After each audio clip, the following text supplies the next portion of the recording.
এবং ইবনুল কাইয়িম রাহিমাহুল্লাহ বলছেন মানুষের রূহ নূরুন লাতিফ, মানুষের রূহ হচ্ছে এক প্রকারের সূক্ষ্ম নূর। এই জন্য রূহ দেখা যায় না, কেননা নূর অদৃশ্য, তো রূহ অদৃশ্য। কিন্তু মানুষের আত্মপরিচয় রূহের উপর নির্ভর করে।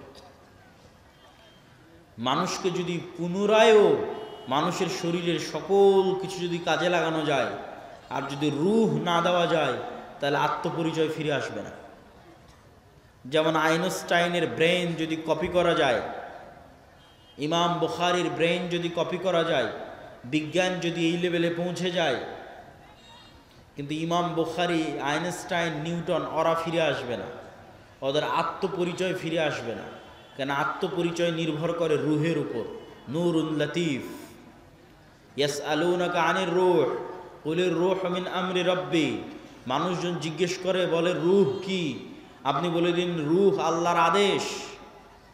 আল্লাহ যখন চান প্রতি রাতে এই রূহকে উঠিয়ে নেন।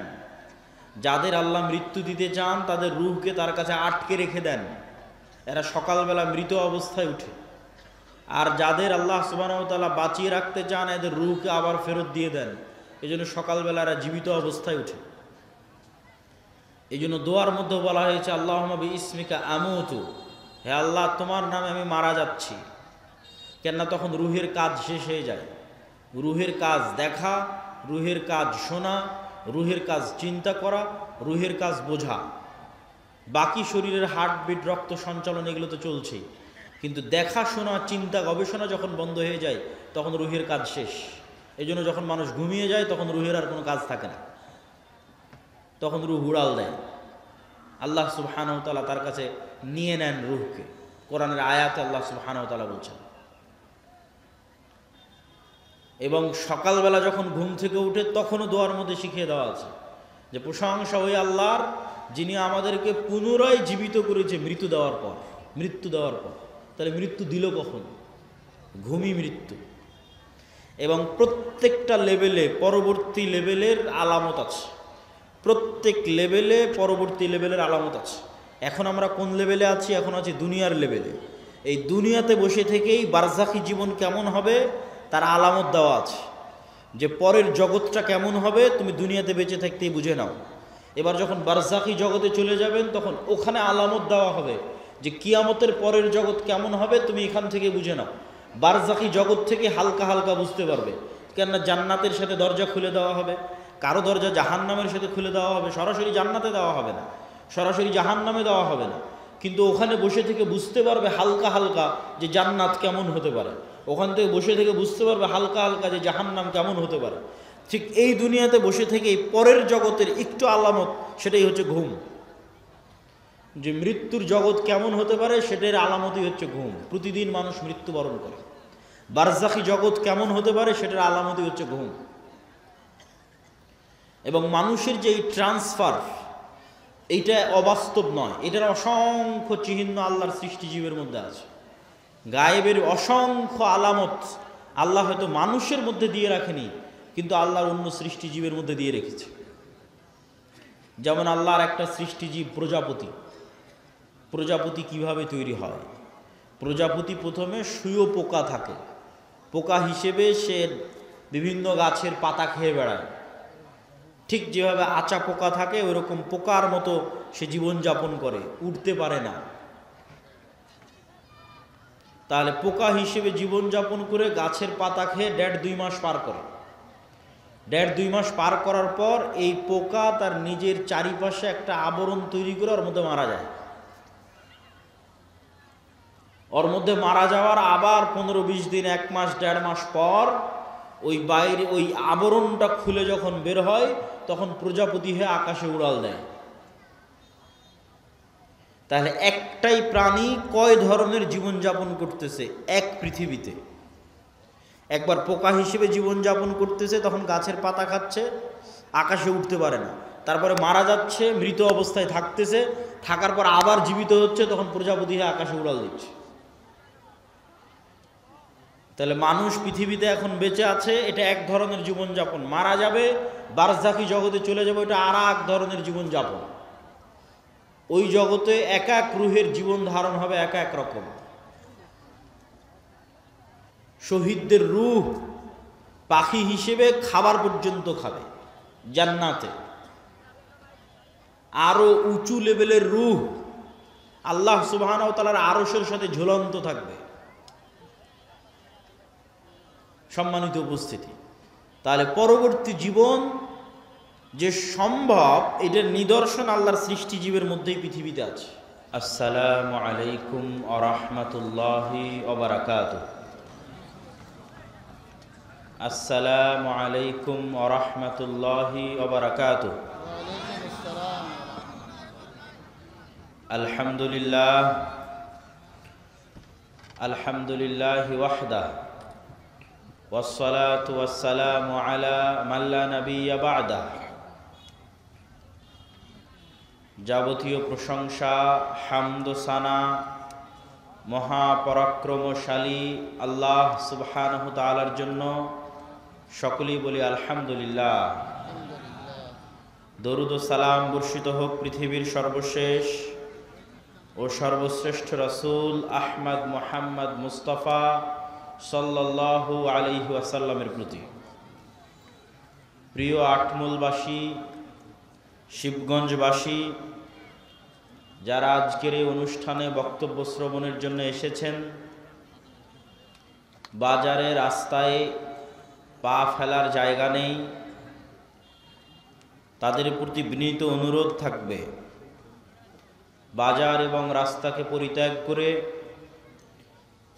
যেই মজলিসে ফেরেশতারা আছে, যেই মজলিসে আল্লাহর রহমত আছে, আল্লাহর বরকত আছে, সেই মজলিসে ফেরেশতাদের সাথে এসে বসে পড়ুন।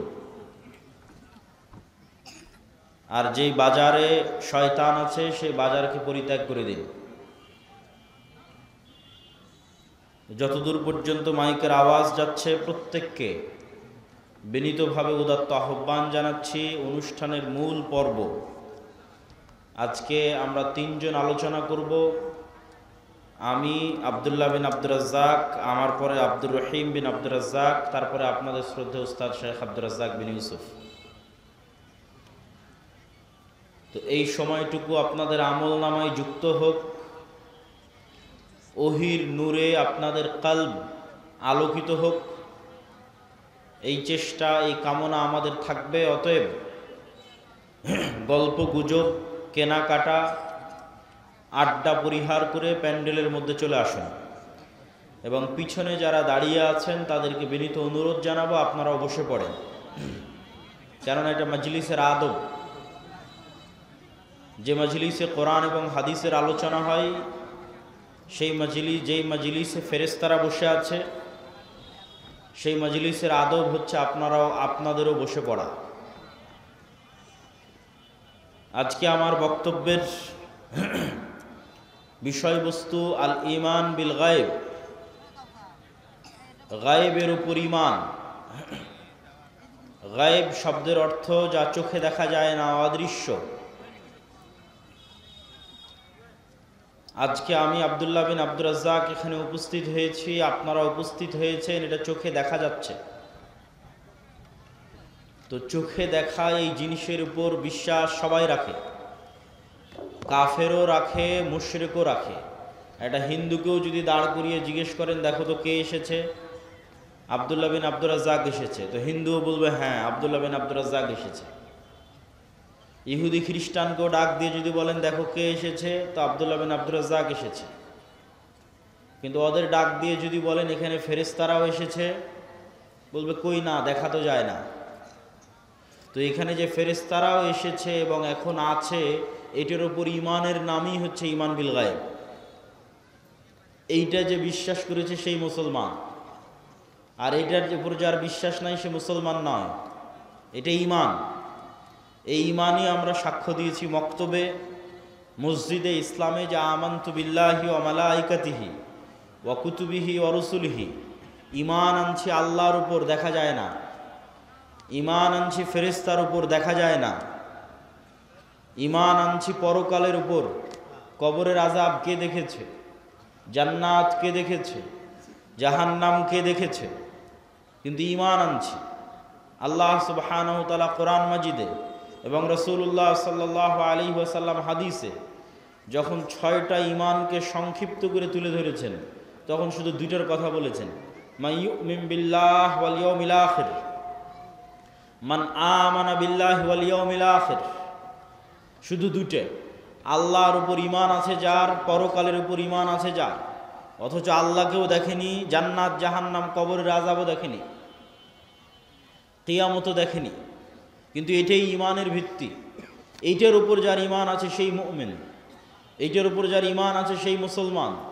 দেখা জিনিস সবাই মানে, দেখা জিনিস কাফেরও মানে, দেখা জিনিস মুশরিকও মানে, দেখা জিনিস হিন্দুও মানে, দেখা জিনিস ইহুদিও মানে। অদেখা অজানা জিনিসের উপর ঈমানের নামই হচ্ছে ঈমান। আল্লাহ সুবহানাহু ওয়া তাআলা কোরআন মাজিদে বলেন, আলিফ লাম মিম যালিকাল কিতাবু লা রাইবা ফীহি হুদাল লিল মুত্তাকিন আল্লাযীনা ইউমিনুনা বিল গায়ব। এই কিতাব কোরআন সেই কিতাব যেই কিতাব মুত্তাকিদের জন্য হেদায়েত স্বরূপ। একদম আল্লাহ সুবহানাহু ওয়া তাআলা কোরআন মাজিদের শুরুতে বলে দিয়েছেন যে মুত্তাকিদের জন্য হেদায়েত স্বরূপ। তো মুত্তাকি কারা? প্রথম বাক্য আল্লাযীনা ইউমিনুনা বিল গায়ব, মুত্তাকি ওরাই যার গায়েবের উপর ঈমান আছে। এটাই প্রথম পরিচয়। মুমিন ওরাই, মুসলিম ওরাই, মুত্তাকি ওরাই যার গায়েবের উপর ঈমান আছে।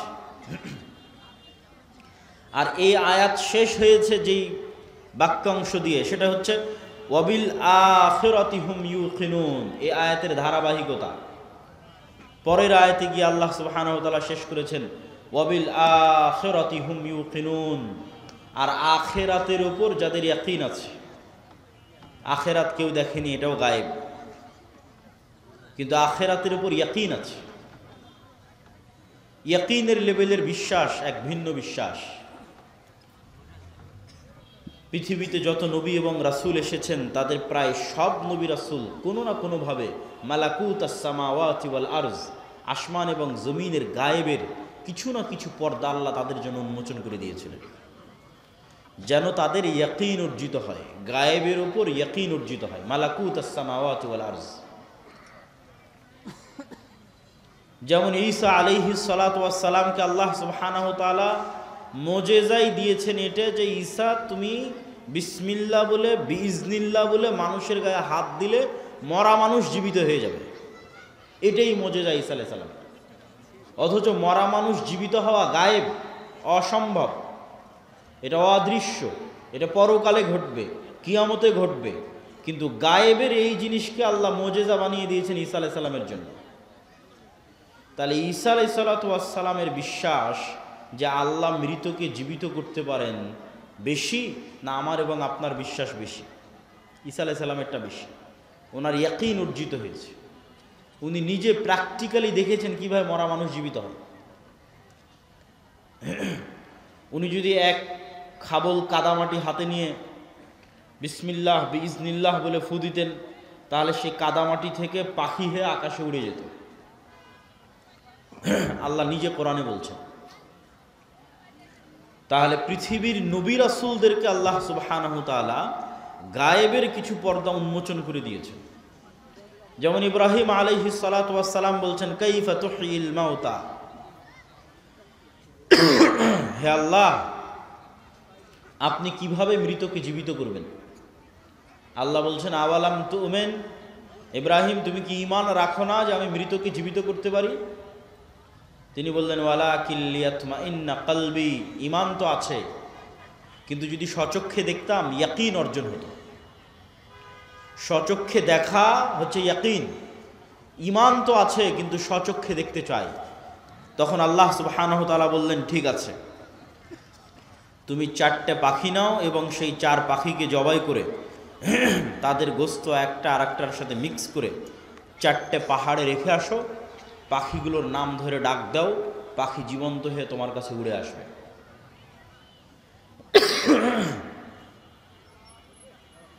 মুসা আলাইহিস সালাতু ওয়াস সালামের জন্য আল্লাহ তার ঈমান বিল গায়বে ইয়াকিন তৈরি করেছেন। ঈমান বিল গায়বে ইয়াকিনের উপকারিতাটা কি? এই যে ইয়াকিনের কথা বলছো, ওয়াবিল আখিরাতি হুম ইউকিনুন, আল্লাহ সুবহানাহু ওয়া তাআলা সূরা তাকাসুরের মধ্যে বলছেন ইয়াকিনের মাত্রাটা কোন লেভেলে হতে হবে।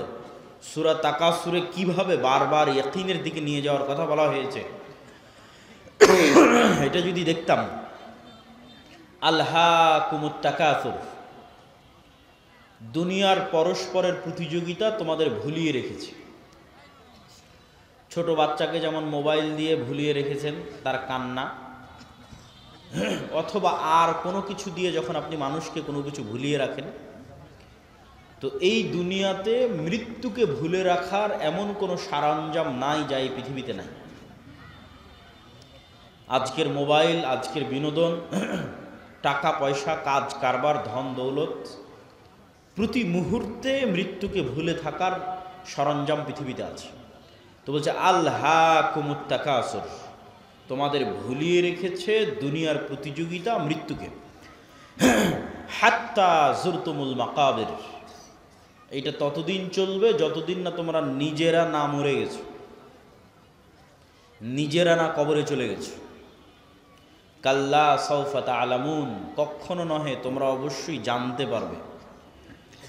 সুম্মা কাল্লা সাউফা তা'লামুন, আবারও বলছি তোমরা অবশ্যই জানতে পারবে। কাল্লা লাউ তা'লামুনা ইলমাল ইয়াকিন, শুধু কি জানতে পারবে, ইয়াকিনের লেভেলে জানতে পারবে, ইয়াকিনের লেভেলে জানতে পারবে। কিভাবে ইয়াকিনের লেভেলে জানতে পারবে? লা তারাউন্নাল জাহিম, অবশ্যই তোমরা নিজে চোখে জাহান্নামকে দেখবে। অবশ্যই তোমরা নিজে চোখে জাহান্নামকে দেখবে। সুম্মা লা তারাউন্নাহা আইনাল ইয়াকিন, আবারও বলছি অবশ্যই তোমরা তোমাদের চোখে ইয়াকিনের লেভেলে, তোমাদের চোখ দিয়ে তোমরা দেখবে জাহান্নামকে, ইয়াকিন অর্জিত হবে তোমাদের। তাহলে শুধু ঈমান আর ইয়াকিনের লেভেলে ঈমান এক নয়। আমরা বিশ্বাস করি কবরের আযাব হবে, বিশ্বাস করি জান্নাত এবং জাহান্নাম আছে, আর মুহাম্মদ সাল্লাল্লাহু আলাইহি ওয়াসাল্লাম মেরাজের রাতে স্বচক্ষে জান্নাত দেখেছেন, স্বচক্ষে জাহান্নাম দেখেছেন, স্বচক্ষে কবরের আযাব দেখেছেন। তাহলে মুহাম্মদ সাল্লাল্লাহু আলাইহি ওয়াসাল্লামের ইয়াকিন অর্জিত হয়েছে, ওনার ঈমানের মাত্রা আমাদের চেয়ে বেশি। কেন? গায়েবের পর্দা ওনার জন্য উন্মোচন করে দেওয়া হয়েছে। উনি গায়েবের পর্দা চিরে 7 আসমান পর্যন্ত পৌঁছে গেছেন, ফলে ওনার ইয়াকিন অর্জিত হয়েছে। এই গায়েবের উপর ইয়াকিন কেন দরকার? এটাই মুসলমানদের মুক্তির একমাত্র রাস্তা, ঈমান বিল গায়েব, এবং মুসলমানদের অধপতনের একমাত্র কারণ ঈমান বিল গায়েব না থাকা। আজকের মুসলমানেরা আজকের আমেরিকা এবং আজকের ইসরায়েলের তুলনায় যত দুর্বল, আজকের গাজার মানুষ, আজকের রোহিঙ্গারা যত দুর্বল, আজ থেকে 3000, 4000, 5000 বছর পূর্বে মুসা আলাইহিস সালাতু ওয়াস সালাম আজকের মুসলমানদের চাইতে কয়েকশো, কয়েক হাজার গুণ বেশি দুর্বল ছিলেন। এটা যদি আমি আপনাকে উদাহরণ দিয়ে না বুঝাই, আপনি বুঝতে পারবেন না যে কেমনে মুসা আলাইহিস সালামের মতো নবী, যাকে আমরা এত বড় নবী মনে করি, সেই নবীকে বলা হচ্ছে তিনি আজকের মুসলমানদের চাইতে বেশি দুর্বল ছিলেন। জি, আপনার বগুড়ার শিবগঞ্জের আটমলের একজন কৃষককে, একজন রাখালকে যদি আজকে দায়িত্ব দেওয়া হয়, যাও তোমাকে দায়িত্ব দিলাম ডোনাল্ড ট্রাম্পের কাছে,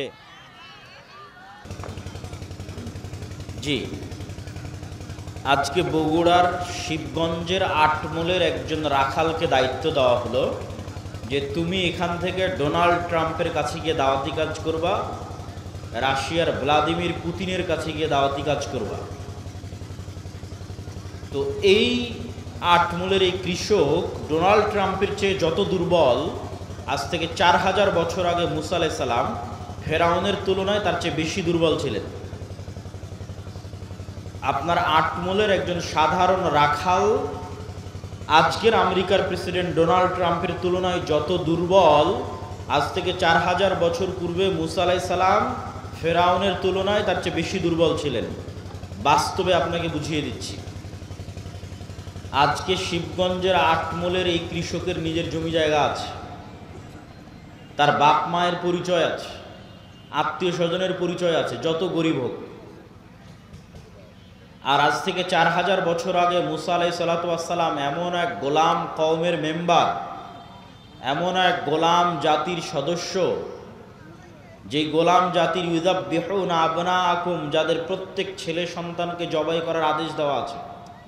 বাপ মা বেঁচে থাকতেও পরিচয় দিতে পারছে না যে এটা আমার সন্তান। বাপ মা বেঁচে থাকতেও বলতে পারছে না যে মুসা আমার সন্তান। তাহলে মুসার বাপ মা নাই। মুসার নিজস্ব কোনো পরিচয়, যে পরিচয় দিবে যে আমি বানু ইসরাইলের সদস্য, এটার সাহস, এটার বৈধতা ফেরাউনের যুগে মুসা আলাইহিস সালাতু ওয়াস সালামের ছিল না। 2, আজকের এই আটমোলের এই কৃষক ফাঁসির দণ্ডে দণ্ডিত আসামি নয়। আর মুসা আলাইহিস সালামকে যখন বলা হচ্ছে যাও ফেরাউনের কাছে, ইযহাব ইলা ফিরআউন ইন্নাহু তাগা, তখন মুসা আলাইহিস সালাতু ওয়াস সালাম ফেরাউনের দরবারে ফাঁসির দণ্ডে দণ্ডিত আসামি, পাওয়া মাত্র হত্যা করা হবে। আজকের আটমোল শিবগঞ্জের কৃষক ডোনাল্ড ট্রাম্পের নিমক খাওয়া নয়, যে ট্রাম্প তার বাড়ি গাড়ি টাকা পয়সা সব কিছু করে দিয়েছে, এই জন্য তার কাছে নত থাকতে হবে, এটার কোনো প্রয়োজনীয়তা নাই। কিন্তু মুসা আলাইহিস সালাম বড়ই হয়েছে ফেরাউনের বাড়িতে, খেয়েছে ফেরাউনের, থেকেছে ফেরাউনের বাড়িতে। আজ এই রকম এক গোলাম জাতির এরকম এক অসহায় নিরীহ সদস্য, ফাঁসির দণ্ডপ্রাপ্ত আসামিকে বলা হচ্ছে যাও তুমি যার বাড়িতে থেকে খেয়ে বড় হয়েছ তাকেই গিয়ে দাওয়াতি কাজ করো। 4, আজকের যেই কৃষককে বলা হচ্ছে যাও তুমি ডোনাল্ড ট্রাম্পের কাছে দাওয়াতি কাজ করো, সে এখন মানুষের বাড়ির চাকর নয়। আর যখন মুসা আলাইহিস সালাতু ওয়াস সালামকে বলা হচ্ছে যাও ফেরাউনকে দাওয়াত দিতে হবে, তখন মুসা আলাইহিস সালাম প্রায় 10 বছর থেকে মানুষের বাড়ির কাজের লোক, প্রায় 10 বছর মানুষের বাড়ির কাজের লোক।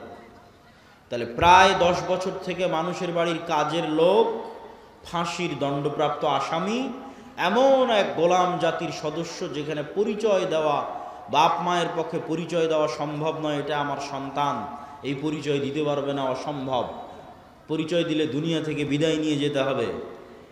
এই রকম নিরীহ অসহায় অবস্থায় মুসা আলাইহিস সালাতু ওয়াস সালামকে বলা হয়েছে ফেরাউনের কাছে যেতে। আর ফেরাউন আজকের যুগে যে যত শক্তিশালী, তার চেয়ে কয়েক শতগুণ বেশি শক্তিশালী।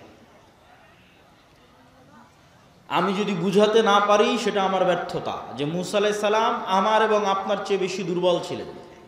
আজকে আমরা আজকের আমেরিকা এবং ইসরায়েলের তুলনায় যত দুর্বল, মুসা আলাইহিস সালাতু ওয়াস সালাম তার চেয়ে শতগুণ, 1000 গুণ বেশি দুর্বল ছিলেন। এই জন্য মুসা আলাইহিস সালাম সাহস করেননি। মুসা আলাইহিস সালাতু ওয়াস সালামের ঈমান বিল গায়েবে ইয়াকিন অর্জন হওয়ার পরও মুসা আলাইহিস সালাম ভয় পাচ্ছিলেন। তো তারপরও মুসা আলাইহিস সালাতু ওয়াস সালাম যেতে পেরেছেন, দাওয়াত দিতে পেরেছেন, বিজয় অর্জন করেছেন, তার একটাই কারণ ঈমান বিল গায়েবে ইয়াকিন, যেটা দিয়ে আল্লাহ কোরআন শুরু করেছে, ওয়ায়ুমিনুনা বিল গায়েব, গায়েবের উপর ইয়াকিন, ওয়া বিল আখিরাতি হুম ইউকিনুন, আখিরাতের উপর ইয়াকিন। তো মুসা আলাইহিস সালাতু ওয়াস সালামের ঈমান বিল গায়েবে ইয়াকিন তৈরি করার জন্য আল্লাহ মুসা আলাইহিস সালাতু ওয়াস সালামকে বলছেন, মুসা তোমার হাতে কি? তো বলে লাঠি। আল্লাহ যদি বলতেন মুসা যে জান্নাত থেকে একটা স্পেশাল লাঠি নিয়ে এসেছি, ম্যাজিক্যাল লাঠি, এই লাঠি তুমি ছাড়লে সাপ হয়ে যাবে, তাহলে মুসা আলাইহিস সালামের ঈমান বিল গায়েবে ইয়াকিন অর্জিত হতো না। ওই রকম জাদুকরেরা, ওইরকম কবিরাজেরা, সাপুড়েরা, তাদের কাছে স্পেশাল নিজের প্র্যাকটিস দেওয়া, প্রশিক্ষণ দেওয়া সাপ, পাথর, লাঠি সব থাকে, ওইটা দিয়ে সবই করা যায়। তো আসমান থেকে একটা স্পেশাল লাঠি দিলাম, জান্নাত থেকে একটা স্পেশাল লাঠি দিলাম, দিয়ে বললাম এটা এখন সাপ হয়ে যাবে, এটা ঈমান বিল গায়েবে ইয়াকিন অর্জিত হবে না।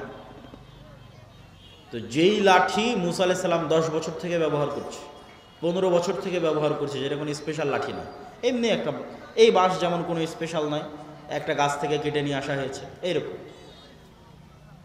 তো মুসা কি, তো লাঠি, কি করো, গাছের পাতা পাড়ি, গর্ত সামনে আসলে লাফ দিয়ে পার হয়ে যায়। তো মুসা, যে লাঠি তুমি আজ 5-10 বছর 20 বছর থেকে ব্যবহার করছো, ওই লাঠিটা ছাড়ো, ওই লাঠিটা এখন সাপ হয়ে যাবে, ওই লাঠিটা সাপ হয়ে যাবে। আমার পক্ষ থেকে দেওয়া কোনো স্পেশাল লাঠি নয়, তোমার হাতে যেটা তুমি ব্যবহার করছো দীর্ঘদিন থেকে, ওটা সাপ হবে, যাতে তোমার ইমান বিল গায়েবে ইয়াকিন অর্জিত হয় যে চোখে যা দেখা যায় তাই সব কিছু নয়, এর বাইরেও এমন একজন সত্তা আছে, ওহুয়া আলা কুল্লি শাইইন কাদির, যিনি সকল কিছুর উপর ক্ষমতাবান। তো মুসা আলাইহিস সালাতু ওয়াস সালামের অন্তরে ইমান বিল গায়েবে ইয়াকিন অর্জিত হলে তবে মুসা আলাইহিস সালাতু ওয়াস সালাম কল্পনা করতে পারবে, বিশ্বাস করতে পারবে, ইমান রাখতে পারবে যে ফেরাউন যত শক্তিশালী হোক, তার সাম্রাজ্য ধূলিকণার মতো, তার সাম্রাজ্য পিঁপড়ার চেয়েও দুর্বল, ধূলিকণা বালিকণার চেয়েও দুর্বল। এই বিশ্বাস ততক্ষণ অর্জিত হওয়া সম্ভব নয় যতক্ষণ না মুসার কালবে ইমান বিল গায়েবে ইয়াকিন অর্জিত না হচ্ছে। তো ইমান বিল গায়েবে ইয়াকিন অর্জিত হওয়ার পরেও মুসা আলাইহিস সালাম ভয় পাচ্ছেন, বলছে আল্লাহ একাই যেতে ভয় লাগছে, সাথে আমার ভাইকে দেন, আমার মুখের জড়তা আছে, এই জড়তা দূর করে দেন। রব্বি ইশরাহ লি সাদরি ওয়া ইয়াসসির লি আমরি ওয়াহলুল উকদাতাম মিন লিসানি ইয়াফকাহু কওলি। সম্মানিত উপস্থিতি, তাহলে ইমান বিল গায়েব কেন জরুরি? অতীতের সকল নবীর ইমান বিল গায়েবে ইয়াকিন ছিল। আজকের মুসলমানেরা কেন বিজয় অর্জন করতে পারছে না? তার কারণ একটাই, তাদের ইমান বিল গায়েবে ইয়াকিন নাই। এই জন্য আমাদের বক্তব্যের বিষয়বস্তু ইমান বিল গায়েব। ইমানই নতুন করে নবায়ন করতে হবে, ইমানই নতুন করে নিয়ে আসতে হবে। এবং ইমান বিল গায়েবে আজকের পয়েন্ট আল ইমান বিল মালাইকা, ফেরেশতাদের উপর ইমান, যেটা দিয়ে আমি আপনাদেরকে বক্তব্য শুরু করেছি যে রাস্তাঘাটে যারা আছেন, বাজারে যারা আছেন, তারা এসে ফেরেশতাদের সাথে বসেন। কেননা এই মজলিসে কারা আছে বলেন তো? একটু জোরে বলেন, এই মজলিসে কারা আছে? আরো জোরে বলেন, কারা আছে? ফেরেশতারা আছে। তো ইমান বিল মালাইকা, ফেরেশতাদের উপর ইমান, এই ইমানে ইয়াকিন দরকার। আজকের বক্তব্যে আমাদের চেষ্টা থাকবে যে আজকের বক্তব্য শুনে শেষে বের হতে হতে যেন আপনার ফেরেশতাদের উপর আপনার ইমান যেন ইয়াকিনের পর্যায়ে পৌঁছে যায়। এখন তো কোন অবস্থায় আছে? এখন শুধু মুখে বলা অবস্থায় আছে যে বিশ্বাস করেছি আল্লাহ আছে, বিশ্বাস করি ফেরেশতা আছে, এই বলা পর্যন্তই শেষ। বাস্তবেই ফেরেশতা আছে এই লেভেলের ইয়াকিন নাই। তো আজকের বক্তব্যে আমাদের বিষয়বস্তু, আমরা ফেরেশতাদের উপর বিশ্বাসকে ইয়াকিনের লেভেলে নিয়ে যাব। ফেরেশতারা তৈরি নূরের, আর নূর পৃথিবীতে অস্তিত্বশীল বিরাজমান এক প্রকারের আলো, যা চোখে দেখা যায় না।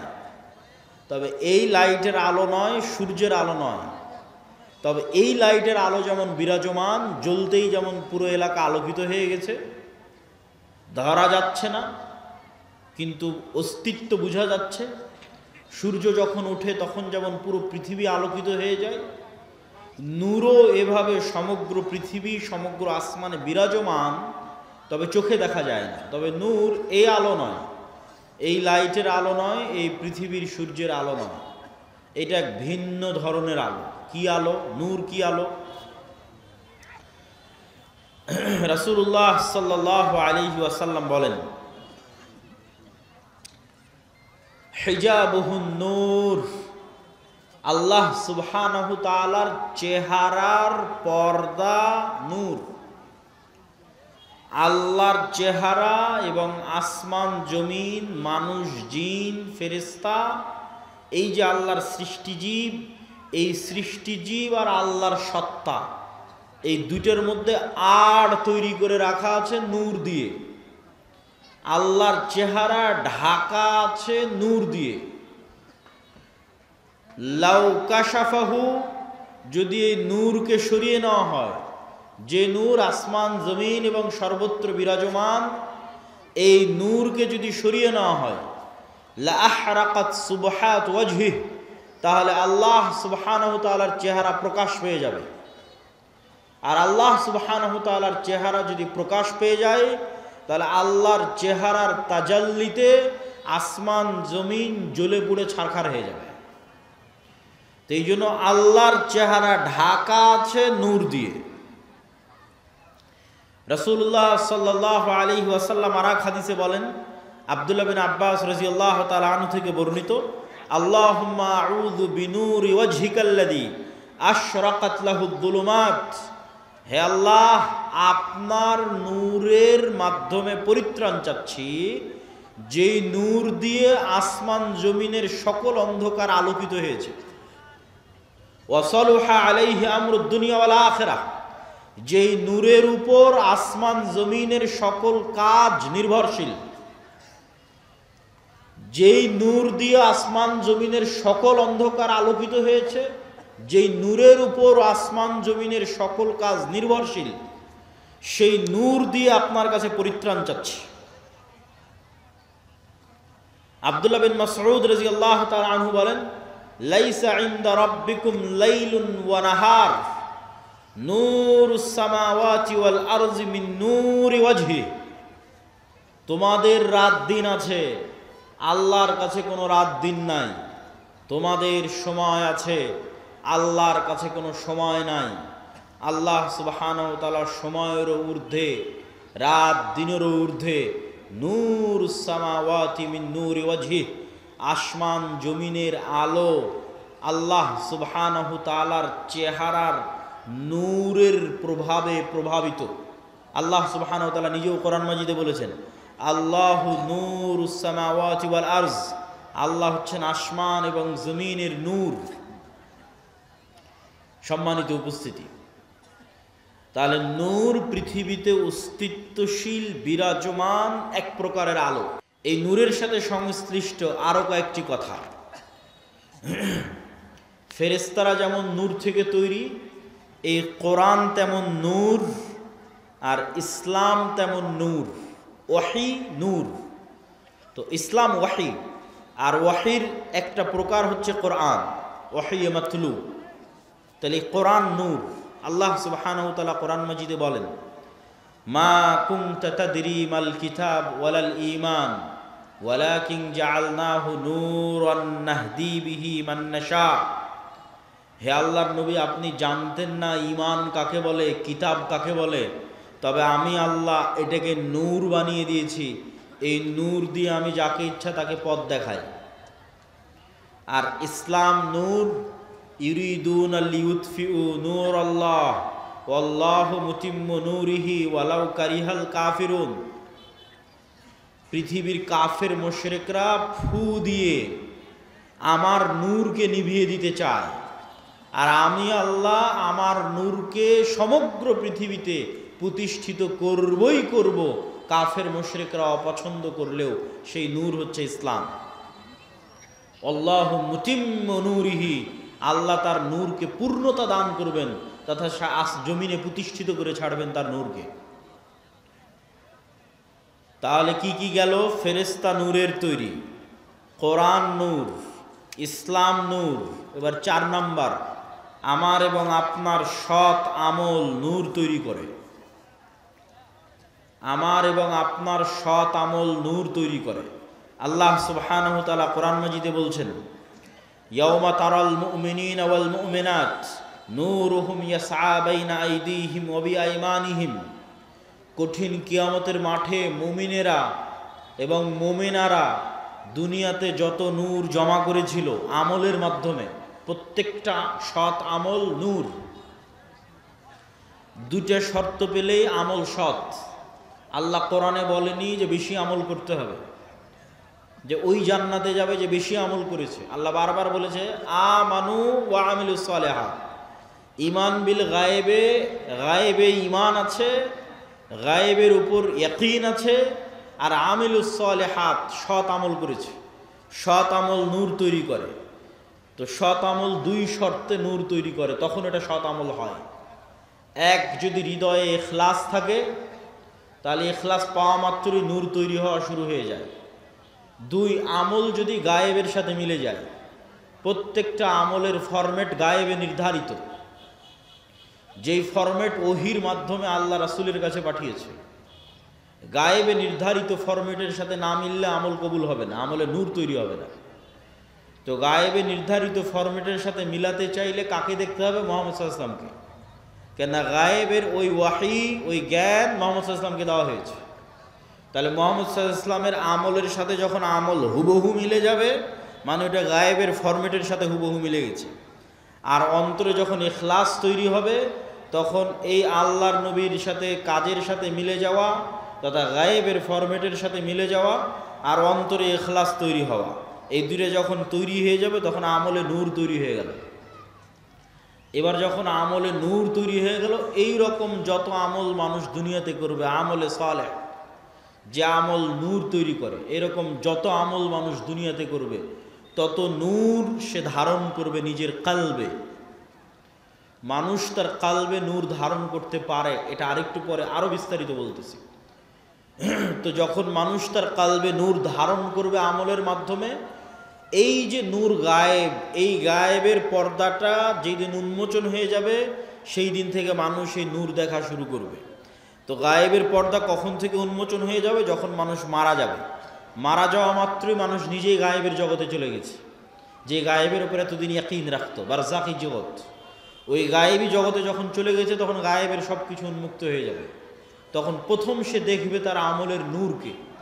তার আমলের নূরে তার কবর আলোকিত হবে, তার আমলের নূরে কিয়ামতের অন্ধকার আলোকিত হবে, তার আমলের নূরে সে পুলসিরাত অতিক্রম করবে।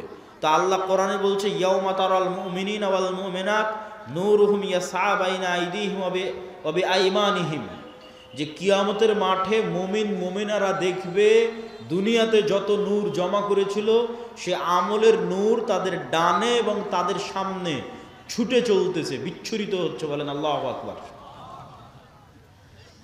আল্লাহ সুবহানাহু ওয়া তাআলা প্রায় 2-3 আয়াতে মানুষের আমলের নূরের কথা বলেছেন, যা কিয়ামতের মাঠে তারা দেখতে পাবে।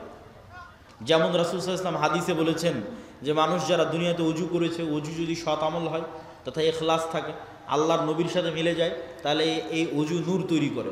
তো কিয়ামতের মাঠে ওযুর অঙ্গ প্রত্যঙ্গগুলোতে নূর জল জল করে জ্বলবে। তো দুনিয়াতে যত নূর জমা করেছে সৎ আমলের মাধ্যমে, সব নূরের প্রভাব দেখতে পাবে। তাহলে 4 নম্বর পয়েন্টে আমরা বললাম সৎ আমল নূর তৈরি করে। এবার 5 নম্বর পয়েন্ট, মানুষের অন্তরে, মানুষের কানে, মানুষের চোখে, মানুষের সামনে, মানুষের পিছনে, মানুষের উপরে, মানুষের নিচে নূর তৈরি হতে পারে।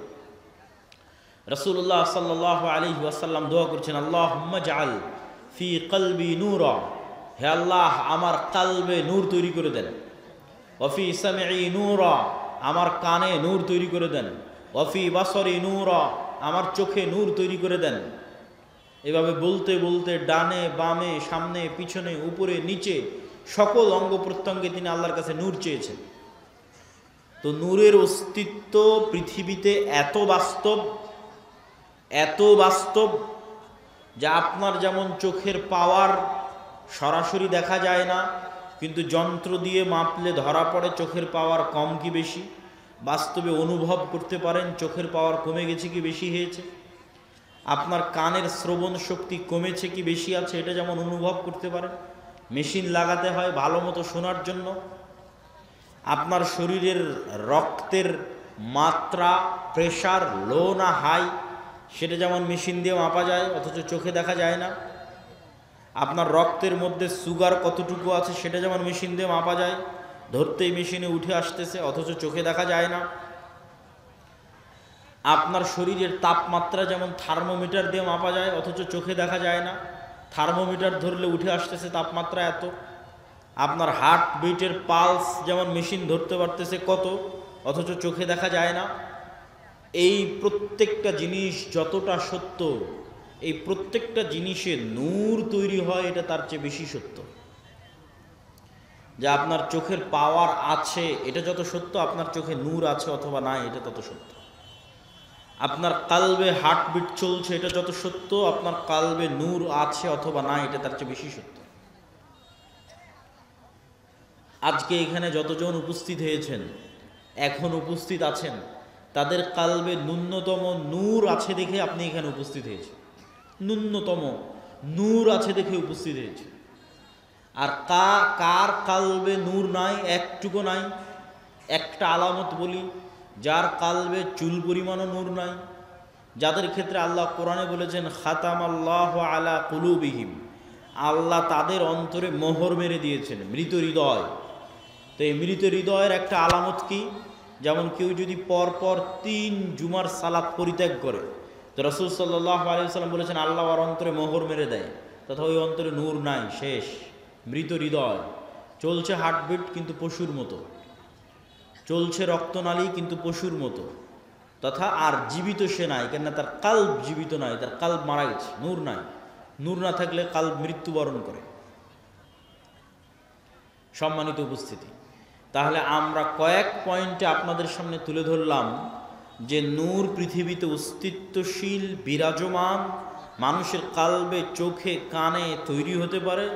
কোরআন নূর, ইসলাম নূর, ফেরেশতারা নূরের তৈরি, এবং মানুষের সৎ আমল নূর তৈরি করে, এবং নূর তৈরি করতে করতে আমল আসমানের দিকে উঠতে থাকে। ইলাইহি ইয়ারফাউল কালিমুত তাইয়্যিব ইয়াসআদুল কালিমুত তাইয়্যিব, সৎ কথা, সৎ বাক্য আল্লাহর দিকে উঠে যেতে থাকে, উপরের দিকে উঠে যেতে থাকে। এবং ইবনুল কাইয়্যিম রাহিমাহুল্লাহ বলছেন মানুষের রূহ নূরুন লাতীফ, মানুষের রূহ হচ্ছে এক প্রকারের সূক্ষ্ম নূর। এই জন্য রূহ দেখা যায় না, কেননা নূর অদৃশ্য, তো রূহ অদৃশ্য। কিন্তু মানুষের আত্মপরিচয় রূহের উপর নির্ভর করে। মানুষকে যদি পুনরায়ও মানুষের শরীরের সকল কিছু যদি কাজে লাগানো যায়, আর যদি রূহ না দেওয়া যায়, তাহলে আত্মপরিচয় ফিরে আসবে না। যেমন আইনস্টাইনের ব্রেন যদি কপি করা যায়, ইমাম বুখারীর ব্রেন যদি কপি করা যায়, বিজ্ঞান যদি এই লেভেলে পৌঁছে যায়, কিন্তু ইমাম বুখারী, আইনস্টাইন, নিউটন ওরা ফিরে আসবে না, ওদের আত্মপরিচয় ফিরে আসবে না। কেন? আত্মপরিচয় নির্ভর করে রূহের উপর। নূরুন লতীফ। ইয়াসআলুনাকা আনির রূহ কুলির রূহ মিন আমরি রাব্বি, মানুষজন জিজ্ঞেস করে, বলে রূহ কি? আপনি বলে দিন রূহ আল্লাহর আদেশ। আল্লাহ যখন চান প্রতি রাতে এই রূহকে উঠিয়ে নেন। যাদের আল্লাহ মৃত্যু দিতে চান তাদের রূহকে তার কাছে আটকে রেখে দেন, এরা সকালবেলা মৃত অবস্থায় উঠে। আর যাদের আল্লাহ সুবহানাহু ওয়া তাআলা বাঁচিয়ে রাখতে চান এদের রূহকে আবার ফেরত দিয়ে দেন, এই জন্য সকালবেলা এরা জীবিত অবস্থায় উঠে। এই জন্য দোয়ার মধ্যে বলা হয়েছে আল্লাহুম্মা বিইসমিকা আমুতু, হে আল্লাহ তোমার নামে আমি মারা যাচ্ছি। কেননা তখন রূহের কাজ শেষ হয়ে যায়। রূহের কাজ দেখা, রূহের কাজ শোনা, রূহের কাজ চিন্তা করা, রূহের কাজ বোঝা। বাকি শরীরের হার্টবিট, রক্ত সঞ্চালন এগুলো তো চলছেই, কিন্তু দেখা, শোনা, চিন্তা, গবেষণা যখন বন্ধ হয়ে যায় তখন রূহের কাজ শেষ। এই জন্য যখন মানুষ ঘুমিয়ে যায় তখন রূহের আর কোনো কাজ থাকে না, তখন রূহ উড়াল দেয়। আল্লাহ সুবহানাহু ওয়া তাআলা তার কাছে নিয়ে নেন রূহকে। কোরআনের আয়াতে আল্লাহ সুবহানাহু ওয়া তাআলা বলছেন। এবং সকালবেলা যখন ঘুম থেকে উঠে তখনও দোয়ার মধ্যে শিখিয়ে দেওয়া আছে যে প্রশংসা ওই আল্লাহর যিনি আমাদেরকে পুনরায় জীবিত করেছে মৃত্যু দেওয়ার পর। মৃত্যু দেওয়ার পর, তাহলে মৃত্যু দিল কখন? ঘুমই মৃত্যু। এবং প্রত্যেকটা লেভেলে পরবর্তী লেভেলের আলামত আছে, প্রত্যেক লেভেলে পরবর্তী লেভেলের আলামত আছে। এখন আমরা কোন লেভেলে আছি? এখন আছি দুনিয়ার লেভেলে। এই দুনিয়াতে বসে থেকেই বারজাখী জীবন কেমন হবে তার আলামত দেওয়া আছে, যে পরের জগৎটা কেমন হবে তুমি দুনিয়াতে বেঁচে থাকতেই বুঝে নাও। এবার যখন বারজাখী জগতে চলে যাবেন তখন ওখানে আলামত দেওয়া হবে যে কিয়ামতের পরের জগৎ কেমন হবে তুমি এখান থেকে বুঝে নাও। বারজাখী জগৎ থেকে হালকা হালকা বুঝতে পারবে, কেননা জান্নাতের সাথে দরজা খুলে দেওয়া হবে, কারো দরজা জাহান্নামের সাথে খুলে দেওয়া হবে। সরাসরি জান্নাতে দেওয়া হবে না, সরাসরি জাহান্নামে দেওয়া হবে না, কিন্তু ওখানে বসে থেকে বুঝতে পারবে হালকা হালকা যে জান্নাত কেমন হতে পারে। ওখান থেকে বসে থেকে বুঝতে পারবে হালকা হালকা যে জাহান্নাম কেমন হতে পারে। ঠিক এই দুনিয়াতে বসে থেকে পরের জগতের একটু আলামত, সেটাই হচ্ছে ঘুম। যে মৃত্যুর জগৎ কেমন হতে পারে সেটার আলামতই হচ্ছে ঘুম। প্রতিদিন মানুষ মৃত্যুবরণ করে। বারজাখী জগৎ কেমন হতে পারে সেটার আলামতই হচ্ছে ঘুম। এবং মানুষের যে এই ট্রান্সফার, এইটা অবাস্তব নয়, এটার অসংখ্য চিহ্ন আল্লাহর সৃষ্টিজীবের মধ্যে আছে। গায়েবের অসংখ্য আলামত আল্লাহ হয়তো মানুষের মধ্যে দিয়ে রাখেনি, কিন্তু আল্লাহর অন্য সৃষ্টিজীবের মধ্যে দিয়ে রেখেছে। যেমন আল্লাহর একটা সৃষ্টিজীব প্রজাপতি। প্রজাপতি কিভাবে তৈরি হয়? প্রজাপতি প্রথমে শুঁয়োপোকা থাকে, পোকা হিসেবে সে বিভিন্ন গাছের পাতা খেয়ে বেড়ায়। ঠিক যেভাবে আচা পোকা থাকে ওইরকম পোকার মতো সে জীবনযাপন করে, উঠতে পারে না। তাহলে পোকা হিসেবে জীবনযাপন করে গাছের পাতা খেয়ে 1.5-2 মাস পার করে। 1.5-2 মাস পার করার পর এই পোকা তার নিজের চারিপাশে একটা আবরণ তৈরি করে ওর মধ্যে মারা যায়। ওর মধ্যে মারা যাওয়ার আবার 15-20 দিন, 1 মাস 1.5 মাস পর ওই বাইরে ওই আবরণটা খুলে যখন বের হয় তখন প্রজাপতি হয়ে আকাশে উড়াল দেয়। তাহলে একটাই প্রাণী কয় ধরনের জীবনযাপন করতেছে এক পৃথিবীতে? একবার পোকা হিসেবে জীবনযাপন করতেছে, তখন গাছের পাতা খাচ্ছে, আকাশে উঠতে পারে না, তারপরে মারা যাচ্ছে, মৃত অবস্থায় থাকতেছে, থাকার পর আবার জীবিত হচ্ছে, তখন প্রজাপতি হয়ে আকাশে উড়াল দিচ্ছে। তাহলে মানুষ পৃথিবীতে এখন বেঁচে আছে, এটা এক ধরনের জীবনযাপন। মারা যাবে, বারজাখি জগতে চলে যাবে, এটা আর এক ধরনের জীবনযাপন।